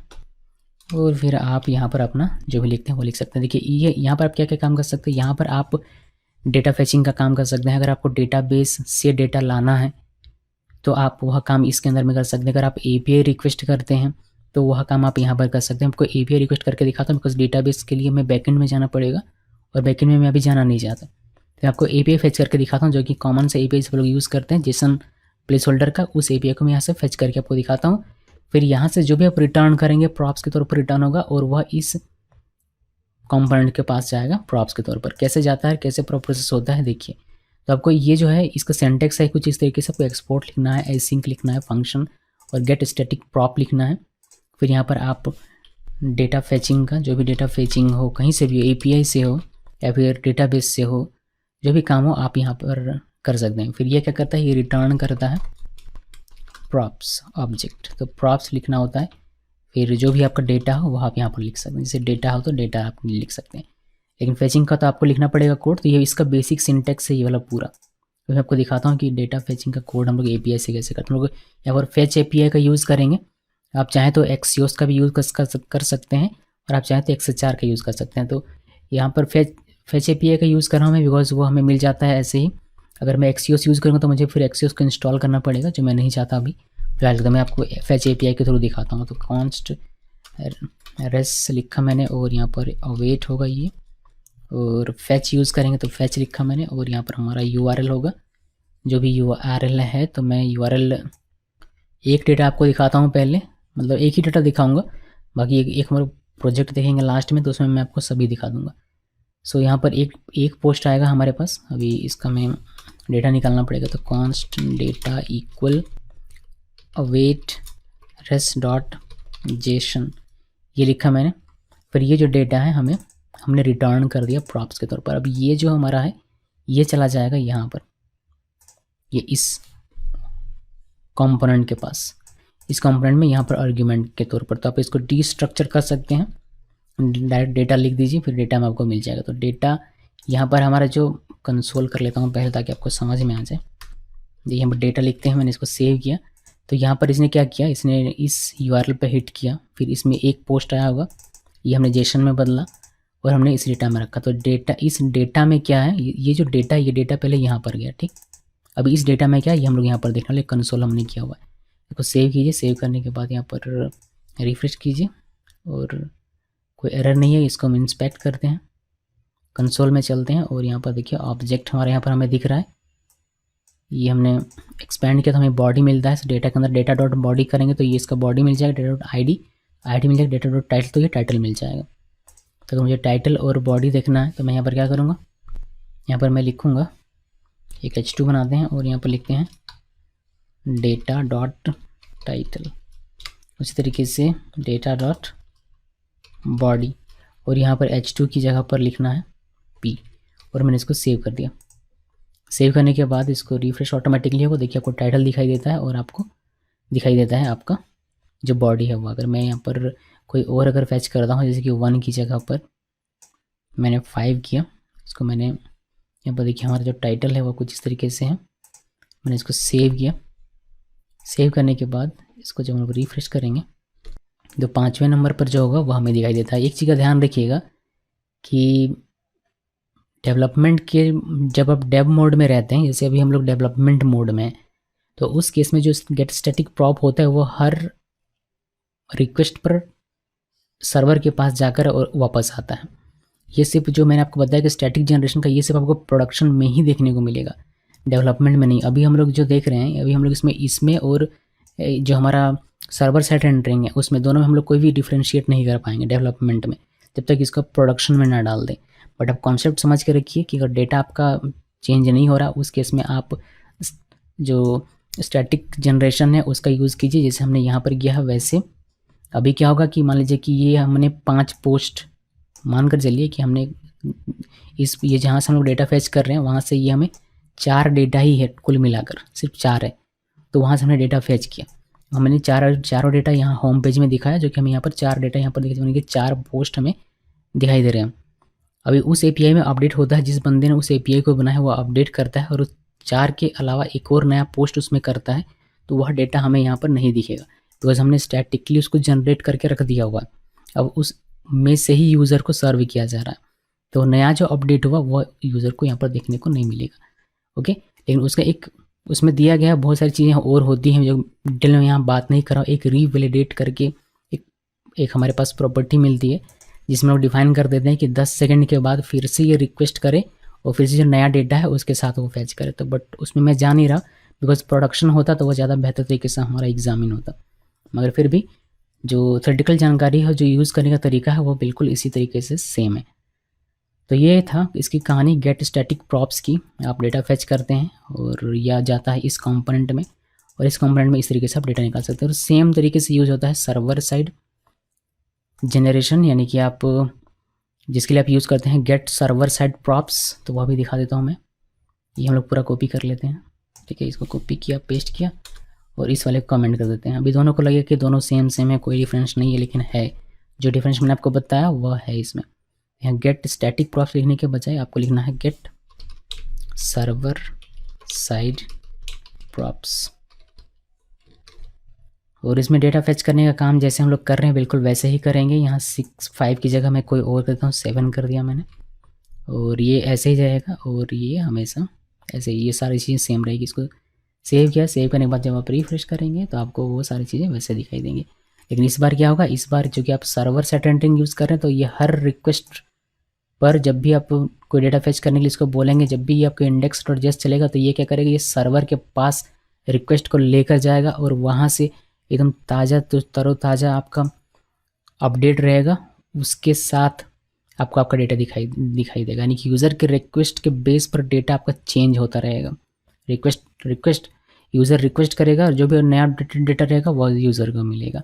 अगर रिक्वेस्ट कोई डेटा भेजता है, मान लीजिए कि कोई फॉर्म ही है, तो फॉर्म में कोई डेटा लिखा तो उस डेटा के बेस पर जो रिस्पांस देना है वो आपको रिस्पांस यहाँ पर मिलेगा। तो बेसिकली कहने का मतलब ये है कि डेटा अगर आपका चेंज नहीं होता है तो उस केस में आप इसको यूज़ कीजिएगा, और अगर डेटा आपका चेंज होता है तो उस केस में आप इसको यूज़ कीजिएगा। लेकिन ये आपका फास्ट है comparison to this one, because इसमें हर एक रिक्वेस्ट पर सर्वर के पास जाएगा और इसमें ऐसा नहीं होता है। इसमें बिल्ड टाइम पर ही स्टैटिक जनरेशन हो जाता है, फिर वहीं से आपको सर्व किया जाता है। तो ये सारी चीज़ें आप डिफरेंस समझ के रखिए और आप इसको बेहतर तरीके से यूज़ कर पाएंगे। नॉर्मली इसका इस्तेमाल तब किया जाता है कब, जब आपको ब्लॉग पोस्ट होते हैं। जैसे ब्लॉग पोस्ट 10 ब्लॉग पोस्ट आपका हो गया दिन में, मतलब एक साइट में एक वेब ब्लॉग है उसमें 10 पोस्ट हैं, तो वही 10 पोस्ट ही उसको दिखाना है, उससे ज़्यादा उसका कुछ काम है नहीं। तो सर्वर के पास भेजने से कोई फ़ायदा नहीं है, इसलिए उस वक्त क्या करते हैं हम लोग इसका यूज़ करते हैं। और इस मेथड के अंदर ही हम लोग ब्लॉग पोस्ट के जो डेटा होते हैं उसको फेच करते हैं डेटाबेस से या फिर कहीं से भी, और उसको दिखाते हैं अपने होम पेज में। अगर ई कॉमर्स की वेबसाइट है शॉपिंग वाली, तो जो प्रोडक्ट की पेजेस होते हैं, प्रोडक्ट का पेज भी वही रहेगा। 10 प्रोडक्ट है तो 10 प्रोडक्ट सेलर ने अपडेट कर दिया है, बस वही अपडेट रहेगा। अब 2 साल बाद उसके पास नया प्रोडक्ट आएगा तब वो अपडेट करेगा। तो उस केस में भी आप स्टैटिक प्रॉप्स का यूज़ कर सकते हैं। और इसका यूज़ तब आप कर सकते हैं जब आपका डेटा फ्रिक्वेंटली चेंज होता है, जब डेटा आपका फ्रिक्वेंटली चेंज होता है या फिर आप यूज़र के रिक्वेस्ट के बेस पर डेटा देते हैं, उस केस में आप इसका यूज़ करेंगे। तो बहुत सारे डिस्कशन हमने कर ली इन दोनों मेथड्स के बारे में। होपफुली आपको कुछ ना कुछ आइडिया ज़रूर से मिल गया होगा कि इन दोनों को कब और कहाँ कैसे यूज़ करना है। सो ये था इसका गेट स्टैटिक प्रॉप्स और गेट सर्वर साइड प्रॉप्स का इस्तेमाल API के साथ। और API की जगह पर आपका डेटाबेस भी हो सकता है जहाँ से आप डेटा फेच करवाएंगे, मतलब डेटा लेकर आएंगे, या फिर आपका अपना API भी हो सकता है जो आप REST API बनाएंगे अपने बैकएंड्स के लिए, उसमें से भी डेटा आप लेकर आ सकते हैं। तो ये हो गया। अभी मैं आपको एक लास्ट कॉन्सेप्ट बताता हूँ इस क्रैश कोर्स का, उसके बाद एक प्रोजेक्ट दिखाता हूँ आपको। इसमें आप डायनेमिक URL भी बना सकते हैं। ये डायनेमिक URL से कहने का मतलब ये है, या फिर डायनेमिक पेज कहिए या फिर URL कहिए, दोनों तो बात एक ही है लगभग। उसका क्या मतलब होता है कि देखिए यहाँ पर अगर मैं इस स्लैश देकर कुछ लिख दूँ 1 2 लिखा मेरा और मैंने इंटरप्रेट किया तो मुझे क्या मिलता है 404। मगर आप डायनेमिक चाहते हैं कि यहाँ पर कुछ भी लिख के बंदा उसको एक रिज़ल्ट मिलना चाहिए, तो उस केस में आप यहाँ पर डायनेमिक जनरेट कर सकते हैं। तो हम लोग क्या करते हैं, एक न्यू फाइल बनाते हैं और आपको स्क्वायर ब्रैकेट के अंदर में लिखना होता है, जिसे मैंने ID लिखा, फिर .js आपको लिखना पड़ता है। तो ये हो गया हमारा। अभी हम लोग क्या करेंगे, इस वाले को कॉपी करेंगे क्योंकि मुझे लिखना नहीं है कंपोनेंट, वो पेज ये मैंने लिख दिया सिंपल सा। इसको मैं हटाता हूँ यहाँ से, बस मुझे लिखना नहीं था इसलिए, फिर मैं आपको लिख के दिखा देता हूँ। आजकल तो शॉर्टकट है बहुत सारा, ये आई बिलीव ये तो ये हमें ये दे रहा है, एरो फंक्शन दे रहा है। मैं यहाँ एरो आपको दिखाकर कंफ्यूज नहीं करना चाहता, तो अच्छा होगा इसी को कॉपी कर ले। तो ये हटा देता हूँ मैं यहाँ से, ये हमारे किसी काम का नहीं, ये हमारे किसी काम का नहीं, और ये दोनों हमारे किसी काम का नहीं। चलिए जल्दी से हो गया। ये होम की जगह पर हम लोग कुछ और लिख देते हैं, मे बी समझिए कि ये ब्लॉग पोस्ट है तो मैंने इसमें पोस्ट लिख दिया, और हमारा ये पोस्ट पेज है हो गया, पोस्ट पेज। तो जैसे बहुत सारे पोस्ट होते हैं, पोस्ट ID होती है हर एक पोस्ट की, तो वही समझ लीजिए कि हर एक पोस्ट के लिए, अब हर एक पोस्ट की ID के लिए हम लोग अलग अलग पेज तो बनाएंगे नहीं, तो एक ही पेज जो कि डायनेमिक है, अब उसी डायनेमिक पेज पर हम लोग पोस्ट ID के आधार पर उसका डेटा फेच करते हैं। वो हमें आपको प्रोसेस नहीं दिखा रहा, बट मैं आपको यहाँ पर दिखा रहा हूँ कि आप डायनेमिक रूट्स कैसे जनरेट करते हैं। तो ये स्क्वायर ब्रैकेट के अंदर आपने लिखा ID और .js आपने दिया स्क्वायर के ब्रैकेट के बाहर में, तो ये हमारा डायनेमिक रूट है। आप अब ये स्पेसिफिक नहीं है, जैसे पहले क्या होता था कि आप about.js बनाए तो आपको about.js ही लिखना है स्लैश देकर, बट अब ऐसा नहीं है। अब आप कुछ भी लिखिए यहाँ पर, जैसे मैंने 12 लिखा, मैंने इंटर प्रेस किया तो मुझे पोस्ट पेज दिखाई देगा। अब 12 की जगह पर मैं कोई और आईडी लिखता हूँ, मान लीजिए कि 56 लिखा, पोस्ट नंबर 56, तो मुझे पोस्ट पेज दिखाई देगा। यहाँ डेटा जनरेट करने का जो आपका रहेगा कोड वो अलग रहेगा, जो भी रहेगा आईडी के बेस पर। बट अब आपका ये डायनेमिक रूट है, यहाँ पर ये डिपेंड नहीं करता है किसी स्लैश समथिंग पर। जो भी आपको लिखना हो आप लिख सकते हैं, ये इंटर प्रेस कर सकते हैं, आपको ये दिखाई देगा। ओके जी, तो ये हमारा एक हो गया डायनेमिक रूट का कॉन्सेप्ट। तो ये क्रैश कोर्स है, इसलिए मैं ज़्यादा डीप में नहीं जा रहा हूँ, वरना बताने को तो बहुत कुछ है, ये पूरा कोर्स एक क्रिएट हो सकता है। बट मैं इसमें आपको बस थोड़ा सा जानकारी देता हूँ, नॉलेज देता हूँ, जिससे कि आप छोटा मोटा प्रोजेक्ट भी नेक्स्ट जिसमें बना सकते हैं। और अगर आप मुझे कहेंगे पूरा कोर्स बनाने के लिए तो मैं बेशक इसमें एक पूरा प्लेलिस्ट क्रिएट करके आपको दे दूँगा। सो यहाँ पर क्रैश कोर्स हमारा ख़त्म हो जाता है, बट मैं आपको एक प्रोजेक्ट दिखाना चाहता हूँ, एक छोटा सा प्रोजेक्ट बनाकर मैं आपको बताना चाहता हूँ कि इसका प्रॉपर तरीके से यूज़ कैसे करेंगे। एक छोटी सी वेबसाइट में आपको बनाकर दिखाता हूँ, ब्लॉग ही दिखाता हूँ इसी। बस हम लोग क्या करेंगे, ये जो हमने अभी किया था, ये API में रिक्वेस्ट भेजकर जो हमारा टाइटल और बॉडी आ रहा था उसको दिखाने का काम करेंगे, बट उसको बेहतर तरीके से यूज़ करेंगे। बहुत ज़्यादा डिटेल में नहीं, बहुत ज़्यादा बड़ा नहीं, छोटा सा, क्योंकि समय काफ़ी हो चुका है, 1 घंटे से ज़्यादा हो चुका है मेरे ख्याल से, इसीलिए जल्दी से उसको करते हैं। एक प्रोजेक्ट क्रिएट करते हैं, पहले इससे बाहर निकलते हैं। एक प्रोजेक्ट यहाँ पर क्रिएट कर रहा हूँ मैं, कहाँ गया मेरा NPX, ये NPX, और इसका नाम रखेंगे NPX क्रिएट नेक्स्ट ऐप, क्योंकि नेक्स्ट प्रोजेक्ट है ये हमारा, इसीलिए तो हम लोग इसको नेक्स्ट मीन्स नेक्स्ट फ्रेमवर्क का प्रोजेक्ट है, इसलिए यहाँ पर नेक्स्ट लिखा जाता है। ठीक है, तो मैंने इसका नाम रखा है ब्लॉग, और मैंने इंटर प्रेस किया और ये कुछ देर में हमारे लिए इसको क्रिएट करके दे देगा। तो ये जल्दी से हमारा क्रिएट कर दे ताकि हम लोग आगे काम करेंगे। सो ब्लॉग नाम का हमारा प्रोजेक्ट है और ये हमारा लगभग क्रिएट हो गया। चलिए बढ़िया, अभी इसको हम लोग रन करते हैं। रन करने के लिए हम लिखेंगे npm run dev, और मैंने इसको सॉरी पहले हम लोग इसके अंदर चलेंगे, ब्लॉग के अंदर में, उसके बाद हम लोग इसको रन करेंगे npm run dev। ये हमारा रन हो रहा है। अभी हम लोग इसको कंट्रोल प्रेस करके इसको ओपन करेंगे तो ये हमें जो इसका जो डिफ़ॉल्ट पेज होता है वो पेज हमें यहाँ पर देखने को मिलेगा, जो कि कुछ इस तरीके से है। बट ये पेज हमें नहीं चाहिए, हम लोग इस पेज को पूरे को यहाँ से ख़त्म कर देंगे। ये पेज है हमें इंडेक्स में यहाँ पर, और मुझे नहीं चाहिए कि हेड नहीं चाहिए, इसको गायब कर दिया। हम लोग CSS कुछ लिखेंगे तो मैं इसको रहने देता हूँ, वरना बाद में मुझे फिर से दोबारा से इंपोर्ट करना पड़ेगा, जो कि मैं नहीं चाहता। और ये CSS मुझे यहाँ नहीं चाहिए, ये हेड नहीं चाहिए, और ये पूरा मुझे नीचे डिव क्लोजिंग डिव के ठीक ऊपर तक सब कुछ मुझे डिलीट कर देना है। तो ये मैंने यहाँ से यहाँ तक डिलीट कर दिया, और ये डिव जो है ये नहीं रखूँगा, मैं ब्लैंक फ्रेगमेंट यहाँ पर यूज़ करने वाला हूँ। तो ये मैंने यूज़ किया। ये होम पेज है हमारा, ध्यान रखिएगा। और यहाँ पर अगर मैं सिर्फ लिख दूँ आप लोगों के लिए H1, इसको पहले मैं चेंज कर लेता हूँ ताकि ये हमारा ऑटो कंप्लीट होने लगे। यहाँ पर मैं अगर H1 लिखता हूँ और मैं यहाँ लिख देता हूँ होम पेज, तो बस ये इतना कर दिया मैंने, इतना किया मैंने। उसके बाद इसको रिफ़्रेश करते हैं, ये रिफ़्रेश किया, होम पेज हमें दिखाई दे रहा है, बहुत अच्छी बात है। एक और पेज मैं क्रिएट करना चाहता हूँ। अच्छा, पेज क्रिएट करने से पहले तो कुछ और क्लीन कर लेते हैं इसमें। जैसे पब्लिक में मुझे ये और ये नहीं चाहिए, ये दोनों नहीं चाहिए, मैं इन दोनों को डिलीट कर देता हूँ। डिलीट कर दिया मैंने, पब्लिक अभी हमारा खाली है। और स्टाइल के अंदर में हमारा जो ये global.css है, इस पूरे को मैं यहाँ से डिलीट कर देता हूँ। और यहाँ पर जो हमारा ये इस वाले को भी पूरे को डिलीट कर देता हूँ। दोनों ही हमारे फाइल्स खाली हैं, बट मैं यूज़ दोनों को करूँगा ताकि आपको एक बेसिक आइडिया मिलता रहे। सो सब कुछ हमने डिफ़ॉल्ट से हटा दिया, यानी कि हमारा अपना अब कोड होगा इसमें index.js में। ये तो एज इट इज़ बना हुआ रहेगा जैसे है वैसे, इसमें आप अपने कुछ फीचर्स ऐड कर सकते हैं, बट इतना मिनिमम रिक्वायरमेंट है, इसको रहना पड़ेगा। सो इतना तो रहना है। ये आप चाहें हटा सकते हैं अगर आप ग्लोबल CSS यूज़ नहीं करते हैं तो उस केस में। चलिए ये सब कुछ हमने रहने देना है। हमारा होम पेज बन गया। अभी मैं कुछ और पेजेस क्रिएट करना चाहता हूँ। फॉर एग्जांपल मुझे एक अबाउट का पेज क्रिएट करना है, तो मैं about.js लिखूँगा। यहाँ पर बस मैं इसको कॉपी करता हूँ, इस यहाँ से यहाँ तक का कॉपी किया और यहाँ पर पेस्ट कर दिया। यहाँ पर होम की जगह पर मुझे अबाउट करना है, तो ये मैंने अबाउट लिखा। यहाँ पर मुझे होम नहीं चाहिए, मैं यहाँ पर अबाउट लिख देता हूँ। ये B स्मॉल में कर देते हैं।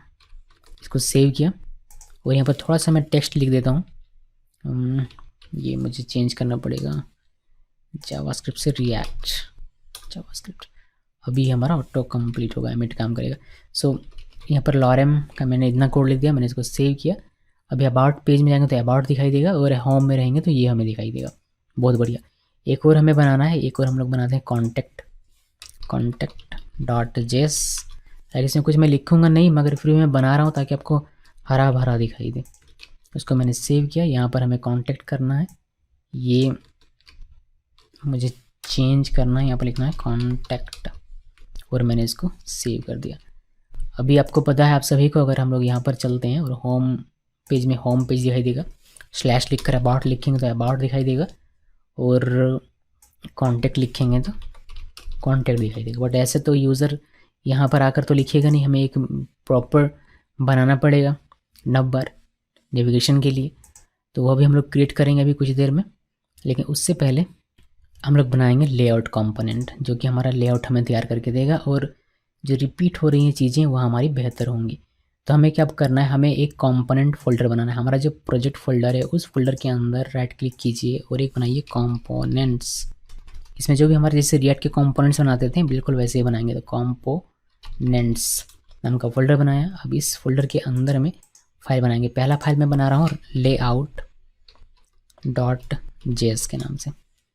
अभी यहाँ पर हमारा जो जैसे हम लोग बनाते हैं बिल्कुल वैसे ही बनाएंगे, यानी कि जो कोड हमने यहाँ लिखा हुआ है तो कॉपी किया, कॉपी करने के बाद यहाँ पर लेआउट में पेस्ट कर दिया।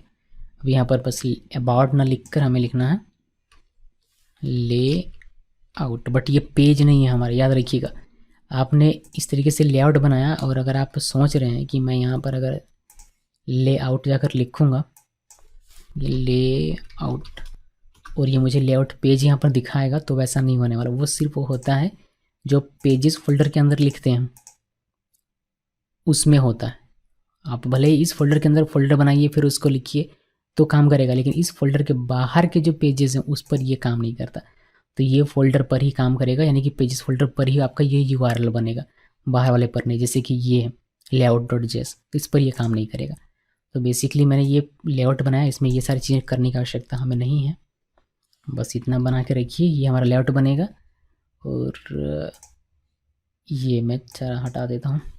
तो हमारे जो पेजेस हैं वो हमारे इस लेआउट के अंदर में रेंडर करेंगे। तो कहने का क्या मतलब है कि हमारा जो भी पेज होता है वो पेज हमारा यहाँ से रेंडर होता है, कम आपका प्रोसेस होता है। तो इस चीज़ को आपको लेआउट के अंदर में डालना है। तो आपको करना ये पड़ेगा कि ये जो आपका है इस पर को कट करता हूँ मैं, और यहाँ पर ब्लैंक लिखते हैं ये वाला, और सिंपली जो हमारा लेआउट कंपोनेंट है उसको मुझे यहाँ पर लिखना है। बट मैंने इंपोर्ट नहीं किया है, पहले मैं इंपोर्ट कर लेता हूँ। इंपोर्ट लेआउट, और ये करना कहाँ से है, ये आपको करना है कंपोनेंट्स वाले फोल्डर से। यहाँ से आपको लेआउट मिल जाएगा। ये मैंने लेआउट लिख दिया इसके अंदर में।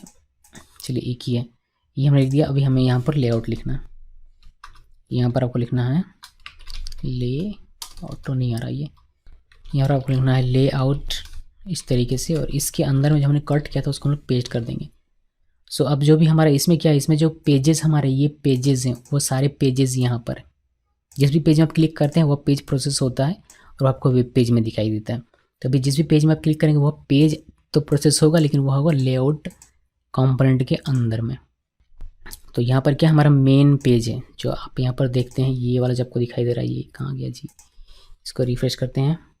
ओके, हमने चिल्ड्रन पास नहीं किया, इसी वजह से वो हमें दिखाई नहीं दे रहा। तो हमें यहाँ पर क्या करना पड़ेगा, लेआउट में आकर, लेआउट में यहाँ आकर आपको इसमें लिखना है इस तरीके से चिल्ड्रन, और ये आपका आएगा यहाँ पर। ओके, सो बेसिकली होता ये है कि ये जो आपका प्रॉप्स है, ये जो आपका पास हो रहा है, ये आएगा यहाँ पर जिसको हमने डीस्ट्रक्चर किया, और ये आपको यहाँ पर दिखाई देता है। तो मैंने इसको सेव किया। सेव करने के बाद देखिए अभी हमें होम पेज दिखाई देने लगा।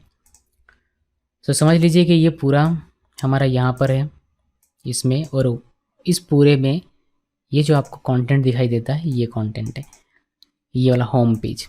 सिर्फ होम पेज का जो मेन कंटेंट होता है, हम लोग मैं यहाँ लिख देता हूँ एक्चुअली, तो बेहतर रहेगा। होपफुली आप लोगों को मैं कन्फ्यूज़ ना कर रहा हूँ।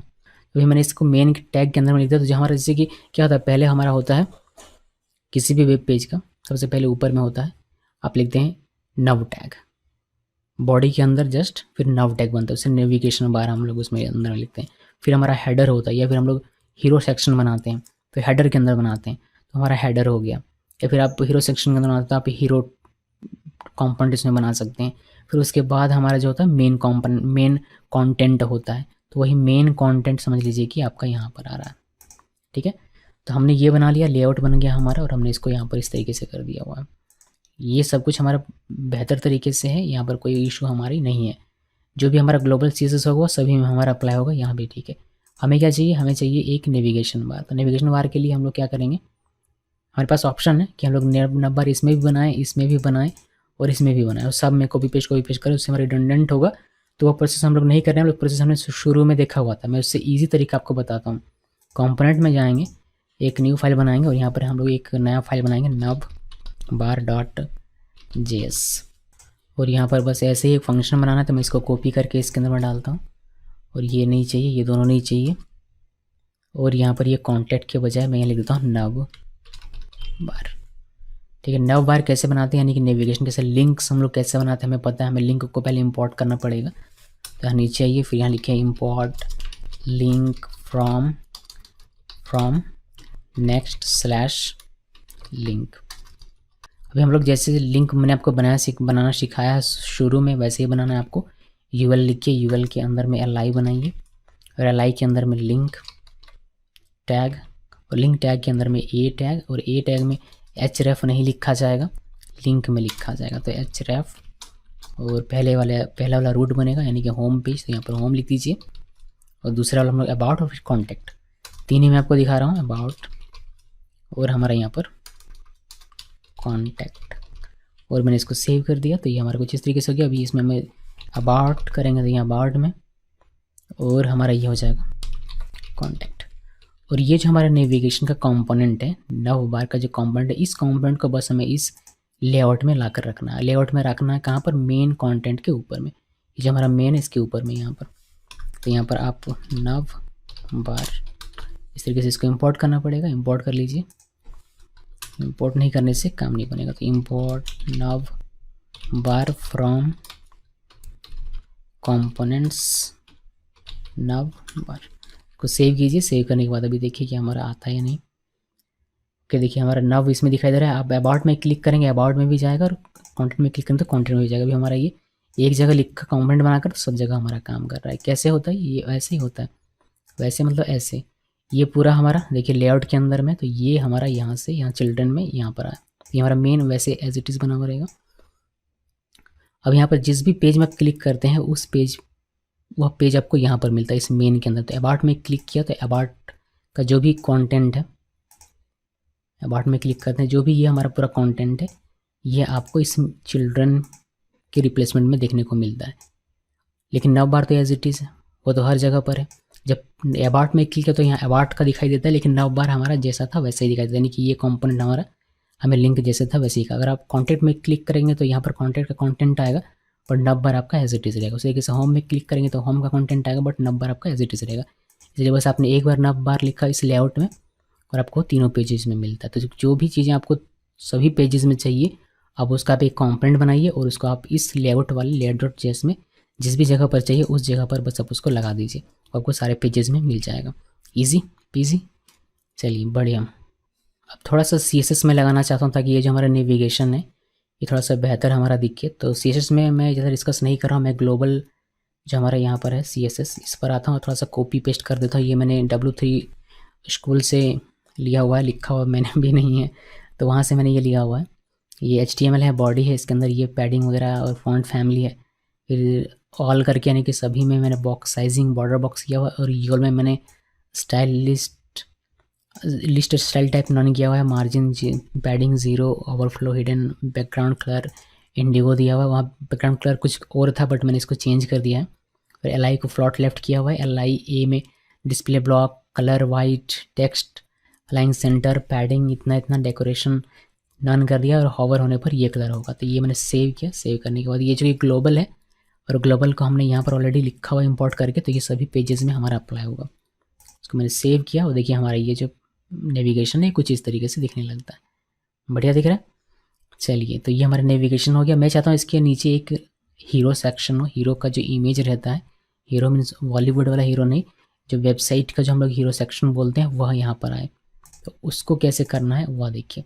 उसके लिए हम लोग क्या करेंगे, एक hero.js का कंपोनेंट बनाते हैं यहाँ पर, क्योंकि हमें सभी पेजेस में चाहिए, तो एक कंपोनेंट बना लेते हैं यहाँ पर हीरो डॉट जेएस। ये कंपोनेंट बन गया और यहाँ पर बस इंपोर्ट करना है पहले, बिकॉज एक इमेज रहेगा तो पहले इंपोर्ट करेंगे हम लोग, इमेज का यूज़ करेंगे, image from next slash sorry image ही हमने इंपोर्ट कर लिया। अभी हम लोग जो जैसे हम लोग फंक्शन आते हैं, जैसे एक्सपोर्ट डिफ़ॉल्ट करना है और फंक्शन का नाम रखेंगे हीरो। ओहो ये नहीं, फंक्शन हमने लिखा हुआ नहीं है। फंक्शन एरो फंक्शन भी आप वैसे बना सकते हैं, मैं जो नॉर्मली एरो फंक्शन ही बनाता हूँ, बट मैं यहाँ पर आपको नॉर्मल फंक्शन दिखा रहा हूँ ताकि जिनको नहीं आता है, हालांकि आता सबको होगा यार, अभी आप लोग रिएक्ट के बाद इसको सीख रहे हैं तो आपको तो पता होना चाहिए। तो ये हीरो लिखा मैंने और ये हमें रिटर्न करना है। रिटर्न हम लोग पहले डायरेक्टली इमेज कर सकते हैं, इसमें कोई ज़्यादा हमें कुछ लिखना है नहीं। तो इमेज ये हमारा सेल्फ क्लोजिंग होगा, इमेज हमारा यहाँ पर ये एरर क्यों दे रहा है मुझे, यहाँ पर एनी बता रहा है, फंक्शन का स्पेल हमने गलत लिखा हुआ है क्या, फंक्शन ओके अब ठीक है। तो इमेज एसआरसी भी मेरे पास इमेज है नहीं, मैं इमेज को भी पेस्ट करूँगा अभी थोड़ी देर में। उसके अलावा मुझे विड्थ देना है और मुझे विड्थ में देता हूँ 1920 का ताकि पूरे स्क्रीन में दिखेगा, और हाइट मैं यहाँ पर दूंगा 400 का। अभी एक इमेज में लेकर आता हूँ, इमेज में कहाँ रखेंगे, पब्लिक फोल्डर के अंदर एक फ़ोल्डर बनाएंगे यहाँ पर इमेजेस नाम का, और इस इमेजेस नाम के फोल्डर के अंदर हम लोग इसको लिखेंगे, मतलब रख देंगे उस इमेज को। चलिए मैं वो करता हूँ। देखिए पब्लिक इमेजेस फोल्डर के अंदर हमने एक बैनर डॉट जेपीजी नाम का एक इमेज रखा हुआ है, तो उसे बस मुझे यहाँ पर लिखना है। अभी मैं देखिए इसको लिखने का तरीका देख लीजिए, अगर मैं इस तरीके से लिखता हूँ डॉट पब्लिक, और पब्लिक के अंदर में मुझे मिल जाता है क्या, एक इमेज नाम का फोल्डर, और इस इमेज नाम के फोल्डर के अंदर में हमारा है बैनर डॉट जेपीजी। और ये चूँकि मुझे सभी पेज में चाहिए, तो ये जो कंपोनेंट है मेरा जो कि हीरो कंपोनेंट है, इस कंपोनेंट को मुझे लेआउट में लगाना पड़ेगा। तो यहाँ पर आते हैं और यहाँ पर आकर आपको लिखना पड़ेगा इंपोर्ट हीरो फ्रॉम कंपोनेंट, और ये हमारा हो गया हीरो। ओके ये लिख दिया। अभी हमें इसको नव बार के ठीक नीचे चाहिए, तो मैं यहाँ पर लिखूँगा हीरो। इस तरीके से मैंने इसको सेव किया। सेव करने के बाद अभी मैं इसको रिफ्रेश करूँगा। यहाँ पर देखिए ये हमें क्या कह रहा है, ये हमें एरर देगा। ये हमें कह रहा है कि फेल्ड टू पार्स एसआरसी को पार्स नहीं कर पा रहा। ये कह रहा है कि next image if using relative image it must start with the leading slash से ये स्टार्ट होना चाहिए, और बी एन एब्सोल्यूट यूआरएल, या तो आप एब्सोल्यूट यूआरएल यूज़ कीजिए या फिर एक लीडिंग स्लैश होना बेहद ही ज़रूरी है। तो ये ध्यान में रखिएगा ताकि आपको ये एरर ना मिले। तो हमें क्या करना पड़ेगा, कहाँ गया मेरा हीरो, देखिए यहाँ हीरो, यहाँ पर सिंपली हम लोग एक स्लैश लगा देंगे आगे में, ये वाला। मैंने इसको सेव किया, अभी हमारा ये ठीक काम करेगा, और यहाँ पर मुझे ये एरर हट जाना चाहिए, और हमारा यहाँ पर ये पूरा देखिए ये एक इमेज हमारा आ गया, ये वाला जो इमेज आप देख रहे हैं। तो ये हमें अबाउट पेज में भी दिखाई देगा, कॉन्टैक्ट पेज में भी, और होम पेज में भी दिखाई देगा। ओके तो ये हमारा एक बढ़िया सा वेबसाइट का रूप धारण करता जा रहा है। तो ये काम हमने कर दिया। अब मैं आपको टाइटल चेंज करके दिखाता हूँ। टाइटल चेंज करने का देखें उससे पहले ये जो नव बार है हमारे यहाँ, जो हमने ब्लैंक लिखा है, ब्लैंक लिखने के बजाय हम लोग नव लिख देते हैं, क्योंकि जब हमारे पास एक टैग है नव का, तो नव लिख दिया मैंने। अभी देख लेते इसको सही तरीके से काम करा या नहीं। चलिए ये हमारा बढ़िया काम कर रहा है। हमें टाइटल का जुगाड़ लगाना है। टाइटल मतलब क्या, देखिए यहाँ पर अभी हम लोग जाते हैं होम पेज में, तो यहाँ देखिए कुछ भी हमें दिखाई नहीं देता। फिर यहाँ पर अगर हम क्लिक करें, देखिए यहाँ पर भी इस तरीके से, यहाँ पर इस तरीके से हम चाहते हैं कि होम में रहें तो होम दिखाई दे, अबाउट में रहें तो अबाउट दिखाई दे, कॉन्टैक्ट में रहें तो कॉन्टैक्ट दिखाई दे। हमें टाइटल यहाँ पर सेट करना है हर एक पेज के लिए अपना अलग अलग, बट कोड रिडंडेंट ना हो इसका भी हमें ध्यान रखना है। मतलब मैक्सिमम ऐसा ना हो कि बहुत सारे कोड रिडंडेंट हो रहे हैं, कुछ चीज़ें तो होंगी ही, बट कोशिश करेंगे कि कम से कम हो। तो कैसे कोशिश करेंगे, हम लोग क्या करेंगे, टाइटल बनाएंगे। टाइटल कैसे बनता है, हेड टैग हमें लगाना पड़ेगा और उसके अंदर टाइटल लिखना पड़ेगा। अब हेड टैग यहाँ भी लगाना पड़ेगा, फिर कॉन्टैक्ट वाले पेज में भी, फिर हमें लगाना पड़ेगा अपने इंडेक्स पेज में भी। कुछ पेजेस में यहाँ से क्लोज कर देता हूँ, फॉर एग्जांपल इसका में काम नहीं है, इसका भी कोई काम नहीं है, ग्लोबल से इसका भी कोई काम नहीं है, तो हमें हर एक में लगाना पड़ेगा। तो हर एक में लगाने के बजाय हम लोग क्या करते हैं, टाइटल का एक कॉम्पोनेंट बना लेते हैं। कॉम्पोनेंट बनाया मैंने यहाँ पर, new file title dot CSS, sorry माफ़ कीजिएगा CSS नहीं है ये JS होगा यार। रखते हैं, इतनी भी रात नहीं हुई कि मैं JS को CS लिख, अच्छा, ये टाइटल डॉट जेएस मैंने बनाया। अभी मैं इसको क्या करता हूँ, इस पूरे को कॉपी करूँ और यहाँ पर इसको पेस्ट कर दूँ।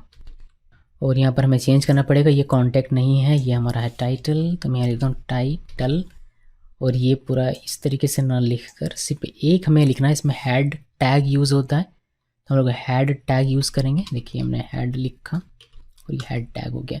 अब इसके अंदर मुझे सिर्फ बेसिकली क्या करना है, टाइटल टैग लिखना होता है और कुछ नहीं। तो टाइटल टैग, और यहाँ पर जो वैल्यू आएगा वो डायनेमिकली आना चाहिए, यानी कि प्रॉप्स के थ्रू पास करवाएंगे। तो ये जो हमारा कंपोनेंट है, इस कंपोनेंट को हमें रेंडर करवाना है कहाँ कहाँ पर, इंडेक्स पेज में, अबाउट में और कॉन्टैक्ट में। चलिए तीनों में इंपोर्ट करते हैं और तीनों को ये देते हैं। तो हमें क्या करना है, यहाँ पर आना है, पहले इंडेक्स में दिखा दो यानी कि होम पेज में। तो import title from dot dot, और ये आपका कंपोनेंट्स डॉट टाइटल, ये लिखा टाइटल हमें यहाँ पर चाहिए। तो हम लोग क्या करेंगे, यहाँ ऊपर में यहाँ पर लिखता हूँ मैं, जो हमारा कंपोनेंट का नाम है टाइटल, और इसमें एक एट्रीब्यूट लिखेंगे जो कि प्रॉप के रूप में पास होगा इस कंपोनेंट में। सबको पता है रिएक्ट का कैसे, रिएक्ट का बेसिक तो पता ही होगा सबको। तो टाइटल लिखा मैंने और मैंने लिख दिया होम। तो ये जो हमने एट्रीब्यूट लिखा, ये प्रॉप के तौर पर इस कंपोनेंट में पास होगा। ये कंपोनेंट हमारा कहाँ है, ये कंपोनेंट है हमारा, कहाँ गया जी, यहाँ पर है। तो यहाँ पर प्रॉप्स के तौर पर आएगा। थोड़ा यहाँ पर सिंपली लिख सकते हैं प्रॉप्स, और प्रॉप्स डॉट टाइटल अगर मैं यहाँ पर लिखूँगा तो मुझे वो होम यहाँ पर मिल जाएगा, प्रॉप्स डॉट टाइटल। तो बेसिकली क्या होगा, ये जो हमने होम लिखा, टाइटल समाप्त की जगह ये हमने होम लिखा है इस एट्रीब्यूट में, ये हमारा इस कंपोनेंट में प्रॉप्स के तौर पर पास हुआ, जो कि हमने यहाँ पर लिया इस प्रॉप्स में। और प्रॉप्स में सारा है एट्रीब्यूट होता है, तो हमने डॉट प्रॉप्स डॉट टाइटल लिखा, तो ये हमारा होम बन जाएगा। तो हेड में बेसिकली होम सेट हो जाएगा और आपको होम दिखाई देगा। इसको सेव किया, सेव करने के बाद इसको होम में चलते हैं। देखिए आपको ओके, ये कह रहा है कि हेड इज़ नॉट डिफाइंड, हमने इंपोर्ट नहीं किया हेड को यहाँ पर। तो चलिए इसको इंपोर्ट कर लेते हैं पहले, इंपोर्ट हेड फ्रॉम, ये हमारा हो जाएगा नेक्स्ट। और मैंने इसको सेव किया, सेव करने के बाद इसको अब देखिए ये हमारा रिफ्रेश होगा। देखिए अभी आपको होम दिखाई दे रहा है प्यारा सा यहाँ पर। इस तरीके से अबाउट में जाएंगे, अभी अबाउट में दिखाई नहीं दे रहा है, अबाउट में करते हैं, फिर कॉन्टेक्ट में भी करते हैं। तो आपको करना क्या है, आपको यही ये जो हमने लिखा टाइटल, बस इसको कॉपी करना है और अबाउट में जाना है और यहाँ पर पेस्ट करना है, और यहाँ होम की जगह पर लिखना है अबाउट। सेव कीजिए। अब इसी तरीके से कॉन्टैक्ट में जाइए, यहाँ पर पेस्ट कीजिए और ये वाला कॉन्टैक्ट लिखना। तो जब कॉन्टैक्ट पेज में विजिट करेंगे तो प्रॉप के तौर पर टाइटल में कॉन्टैक्ट पास होगा, और जब अबाउट में विजिट करेंगे तो टाइटल में अबाउट रहेगा, प्रॉप में चला जाएगा अबाउट, होम के लिए होम। सेव कीजिए और यहाँ पर वो अपने आप चेंज होगा हमारा ये जो कंटेंट है। इसको सेव किया, सेव करने के बाद जब आप ओके, ये हमें एरर दे रहा है, एरर दे रहा है कि टाइटल इज़ नॉट डिफाइंड, हमने इंपोर्ट नहीं किया लगता है बहुत सारी जगहों पर टाइटल को, इसलिए इसको हमने कॉपी किया। कॉपी करने के बाद पहले यहाँ पर इंपोर्ट कर लेते हैं। अजीब बात है लगता है, अभी ये हमारा लास्ट मुझे करना पड़ेगा। चलिए 2 घंटे हो गए, बोल रहा हूँ, इसी वजह से थोड़ी प्रॉब्लम हो रही। तो ये हमारा मैंने कॉपी किया इसमें भी, और ब्रेक नहीं लेने से ये होता है। फिर मैंने इसको भी सेव कर, तो टाइटल दोनों जगह मैंने इंपोर्ट कर लिया। अभी हमारा ये नहीं होना चाहिए, ये होम में टाइटल हमें होम दिखाई दे रहा है, अबाउट में अबाउट दिखाई दे रहा है, कॉन्टैक्ट में कॉन्टैक्ट दिखाई दे रहा है, और हमारा पेज कहीं भी रिफ्रेश नहीं हो रहा, कॉन्टैक्ट में हमें नहीं दिखाई दे रहा। ठीक है, कॉन्टैक्ट में देखते हैं कि क्या इशू है। ये कॉन्टैक्ट पेज हमारा है, टाइटल हमने लिखा हुआ है, टाइटल कॉन्टैक्ट, ये तो दिखना चाहिए। ओके, यहाँ पर तो सब कुछ ठीक है मेरे ख्याल से। टाइटल ये भी हमने कॉपी पेस्ट ही किया है, तो इसमें कोई गलती की गुंजाइश ही नहीं है। मैंने इसको सेव किया, सेव करने के बाद इसको वापस से रिफ़्रेश करते हैं। देखिए अभी वापस हार्ड रिफ़्रेश किया मैंने, तो ये हमारा ठीक हो गया। ओके जी, तो हार्ड रिफ़्रेश भी आप करके देखिएगा, अगर आपका काम ना करे तो हार्ड रिफ़्रेश आप कंट्रोल F5 से कर दें। सो ये काम हो गया, यानी कि टाइटल तो हमारा हो गया। देखिए हमारा लगभग सारा काम हो चुका है। मैं बस ये हमारा होम हो गया, अबाउट पेज, इसमें कुछ खास करना है नहीं, बस ऐसे दिखाने के लिए, और कॉन्टैक्ट भी काम हो रहा है। होम में हम लोग अभी API में रिक्वेस्ट करेंगे और उससे जो हमारा ब्लॉग पोस्ट आएगा उसको यहाँ पर दिखाएंगे। तो मैं आपको 10 पोस्ट दिखाता हूँ, वैसे तो वो 100 पोस्ट रिटर्न करता है, बट मैं लिमिट कर दूंगा 10 में, तो आपको 10 पोस्ट यहाँ पर देखने को मिलेगा। तो चलिए हम लोग क्या करेंगे, अब API में रिक्वेस्ट करना बाकी है, फिर रिक्वेस्ट से जो हमारा डेटा आएगा उसको हम लोग दिखाएंगे। तो index.js में चलिए, क्योंकि यहीं पर हमें दिखाना है होम पेज में, इसको नीचे कर देता हूँ। और ब्लॉग पोस्ट है तो हम लोग यूज़ करेंगे स्टैटिक जनरेशन, तो यहाँ पर हम लोग यूज़ करेंगे गेट स्टैटिक प्रॉप्स का। अभी उसको यूज़ करने के लिए आपको लिखना होता है export async function get static props, और हमने ये लिखा। फिर हम लोग const res equal await fetch, और यहाँ पर आपको लिखना होता है जो भी हमारा URL है जहाँ हमें रिक्वेस्ट भेजना है वह, तो मुझे इस जगह पर भेजना है, मैंने लिख दिया। फिर हम लोग कॉन्स्ट फिर data equal await res dot JSON, ये लिख दिया हमने। फिर हम लोग रिटर्न कर देंगे, जैसे हम लोग कर दें, जैसे मैंने आपको दिखाया था क्रैश कोर्स में भी कुछ देर पहले ही, बस वैसे ही मैं कर रहा हूँ। फिर यहाँ पर आपको लिखना है प्रॉप्स लिखने के बाद ऑब्जेक्ट रहेगा, और यहाँ पर डेटा, बेसिकली यहाँ पर डेटा और ये वाला डेटा लिखा जाता है। ये जो डेटा आपने यहाँ लिखा वो आप यहाँ पर लिखते हैं, बट दोनों साइड अगर सेम रहता है तो हम लोग इसको एक को हटा देते हैं, तो ये ऐसे हो जाता है। अभी ये जो डेटा है, ये जो प्रॉप है, ये हमारा जाएगा इस वाले कंपोनेंट के पास, तो यहाँ पर प्रॉप्स के तौर पर जाता है, जिसको हम लोग डिस्ट्रक्चर कर लेंगे और डेटा को डायरेक्ट ले लेंगे। ओके, डिस्ट्रक्चरिंग सबको पता है। तो डेटा में हमारा चलाया बॉडी टाइटल और आईडी, तो हमें बॉडी टाइटल आईडी से मतलब नहीं है, बॉडी और टाइटल चाहिए, दो चीज़ चाहिए। लेकिन ये 10 डेटा हमें रिटर्न करके दे रहा है। अगर मैं आपको कंसोल करके यहाँ पर दिखा सकूँ, यहाँ दिखाता हूँ, CLG करता हूँ, होपफुली दिखना चाहिए। डेटा सेव किया, भी कोई एरर है क्या? देखिए एरर को तो कोई नहीं अभी दिख रहा, बट यहाँ देखते हैं कि कंसोल हमें दिखाई देता है या नहीं। मैंने इसको रिफ्रेश किया, एक बार रिफ्रेश कर लेते हैं। यहाँ पर हमें एरर मिल रहा है, एरर मिल रहा है कि request to this field reason get add okay, देखते हैं इसमें क्या हमारा इशू है, फिर हमें पता चलेगा। ओके, एक्चुअली मेरा इंटरनेट कनेक्ट नहीं है, और ये जो API है हमारा इंटरनेट से चलेगा, तो इंटरनेट कनेक्ट करना बेहद ज़रूरी है। मैं ज़रा इंटरनेट ऑन कर लेता हूँ अपना। इंटरनेट मैंने ऑन कर लिया, टर्न ऑन कर लिया, और हमारा ये रिफ़्रेश करने पर सही काम करेगा। हम लोग इंस्पेक्ट करते हैं और यहाँ पर देखते हैं कंसोल में, तो एक यहाँ पर आपको 10 डेटा दिखाई देता है इस तरीके से। कंसोल में हमारे पास डेटा, अभी हम लोग यहाँ पर क्या किया, हमने कंसोल क्या हुआ डेटा, तो डेटा डॉट, अगर आप टाइटल लिखेंगे तो आपको पहले वाले का टाइटल मिल जाएगा, डेटा डॉट टाइटल लिखेंगे दूसरे वाले का मिल जाएगा, बॉडी लिखेंगे तो बॉडी मिल जाएगा। क्योंकि 10 डेटा है हमारे पास, तो हम लोग को यहाँ पर लूप लगाना पड़ेगा ये डेटा निकालने के लिए। तो चलिए लूप लगाते हैं, और ये सारा डेटा मैं आपको दिखाता हूँ यहाँ वेब पेज में फेच करके। कैसे करेंगे देखते रहिए। क्या करना है, ये कंसोल में हटा देता हूँ यहाँ से, आप लोग चाहें तो इसको रख सकते हैं, आप लोगों की मर्जी है, बट मुझे रखना नहीं है तो मैंने उसको हटा दिया। ये आप एक काम कर सकते हैं कि आप यहाँ पर एक कंपोनेंट बना सकते हैं अलग से, बट मैं कंपोनेंट नहीं बना रहा हूँ, और ज़्यादा कॉम्प्लिकेटेड मैं नहीं करना चाहता, काफ़ी समय हो गया है हमारा इस वीडियो पर, इसी वजह से मैं डायरेक्टली इसको यहीं पर आपको फेच करके दिखा देता हूँ सिंपली। ठीक है, तो कर्ली ओपन कर ली क्लोज, और डेटा में हमारा आ रहा है, तो डेटा डॉट मैप मेथड लगाएंगे हम लोग, ये पैरेंथेसिस लगाया, फिर हमने यहाँ पर एक और पैरेंथेसिस एरो लिखेंगे, एरो फंक्शन हमें लगाना पड़ता है यहाँ पर। फिर ये हमारा कर्ली ओपन कर ली क्लोज, यहाँ पर जो हमारा पहला आएगा वो हमने पोस्ट लिख दिया, पहला इसमें जो पहला एलिमेंट होता है वो पोस्ट में आता है, आपको पता है मैप मेथड कैसे काम करता है। और आईडी में रहेगा इंडेक्स, या फिर सिर्फ इसको आई लिख दीजिए, ज़्यादा बेहतर रहेगा। और हमें बस रिटर्न लेना है, इससे रिटर्न क्या लेना है, रिटर्न लेना है।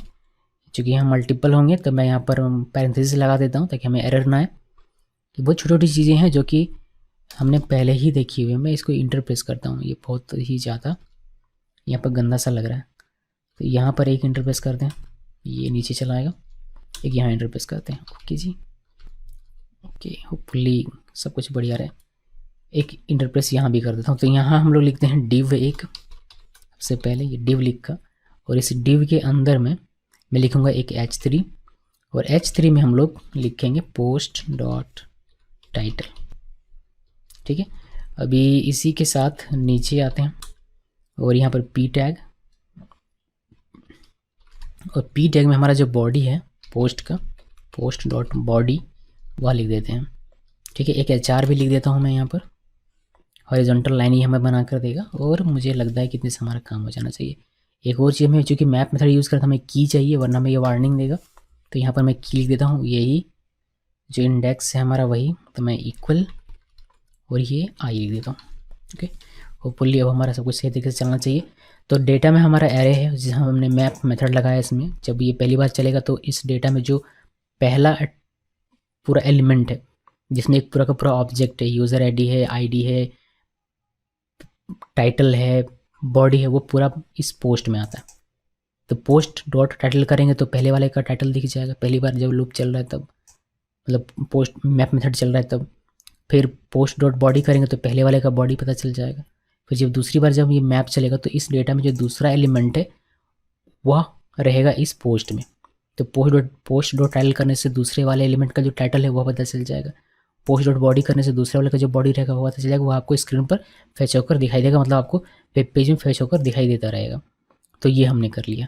वही मैं इसको कर देता हूँ सेव, और सेव करके देखते हैं कि हमने जो सोचा वह होता है या नहीं होता है। तो मैंने इसको सेव किया। सेव करने देखिए हमारे यहाँ पर फैच हो रहा डेटा। 10 डेटा हमने दिया था फैच करने के लिए, हमने लिमिट किया हुआ था यहाँ पर। अगर आपको हमने ध्यान से नहीं देखा तो देखिए हमने क्वेश्चन मार्क दिया हुआ है, अंडरस्कोर लिमिट इक्वल 10 दिया हुआ है। आप 10 से बढ़ा या घटा भी सकते हैं, उसके अकॉर्डिंग आपको यहाँ पर डेटा फैच होकर दिखाई देगा। 10 हमने लिखा तो 10 डेटा हमें यहाँ पर फैच होकर दिखाई देता है। ओके जी, तो ये हमारा एक छोटा सा एग्जाम्पल था। मैं इसमें थोड़ा सा सीसेस लगाता हूँ इस मॉडल बेस्ड पर, इस बेस पर। तो यहाँ पर आते हैं, ये भी देख ही लीजिए, और यहाँ पर सीएसएस लगाते हैं। छोटा सा सीएसएस लगाएंगे हम लोग कंटेनर का, एक क्लास में बनाता हूँ कंटेनर, और यहाँ पर बस हम लोग मार्जिन दे देंगे क्योंकि वो चिपक के आ रहा है। तो 5 रिम का मैंने मार्जिन दे दिया। और ये जो कंटेनर क्लास है ये बस हमें यहाँ पर लगाना है। कहाँ पर लगाना है? हमें लगाना है ये जो H1 है पूरा, H1 को रहने दूँ। ओके, H1 को भी ले लेता हूँ यहाँ से, ये H1 को रहने देता हूँ, यहाँ से लेता हूँ ये जो हमारा मैप है यहाँ से यहाँ तक। तो यहाँ पर एक डिव बनाते हैं, डिव बनाए, ये क्लोजिंग डिव है हमारा। इसको हमने कट किया और यहाँ पर हमने पेस्ट कर दिया। ओके जी, अब इसको क्लास नेम लिखना होता है, आप सभी को पता है। और यहाँ पर हम लोग लिखेंगे स्टाइल्स, जो ऑब्जेक्ट हमने ऊपर में बना है, यानी कि इसको इंपोर्ट करते हो ये वाला वह लिखा, और हमारा जो CSS का नाम है कंटेनर वह लिखेंगे, तो डॉट कंटेनर, और इसको सेव कर दीजिए।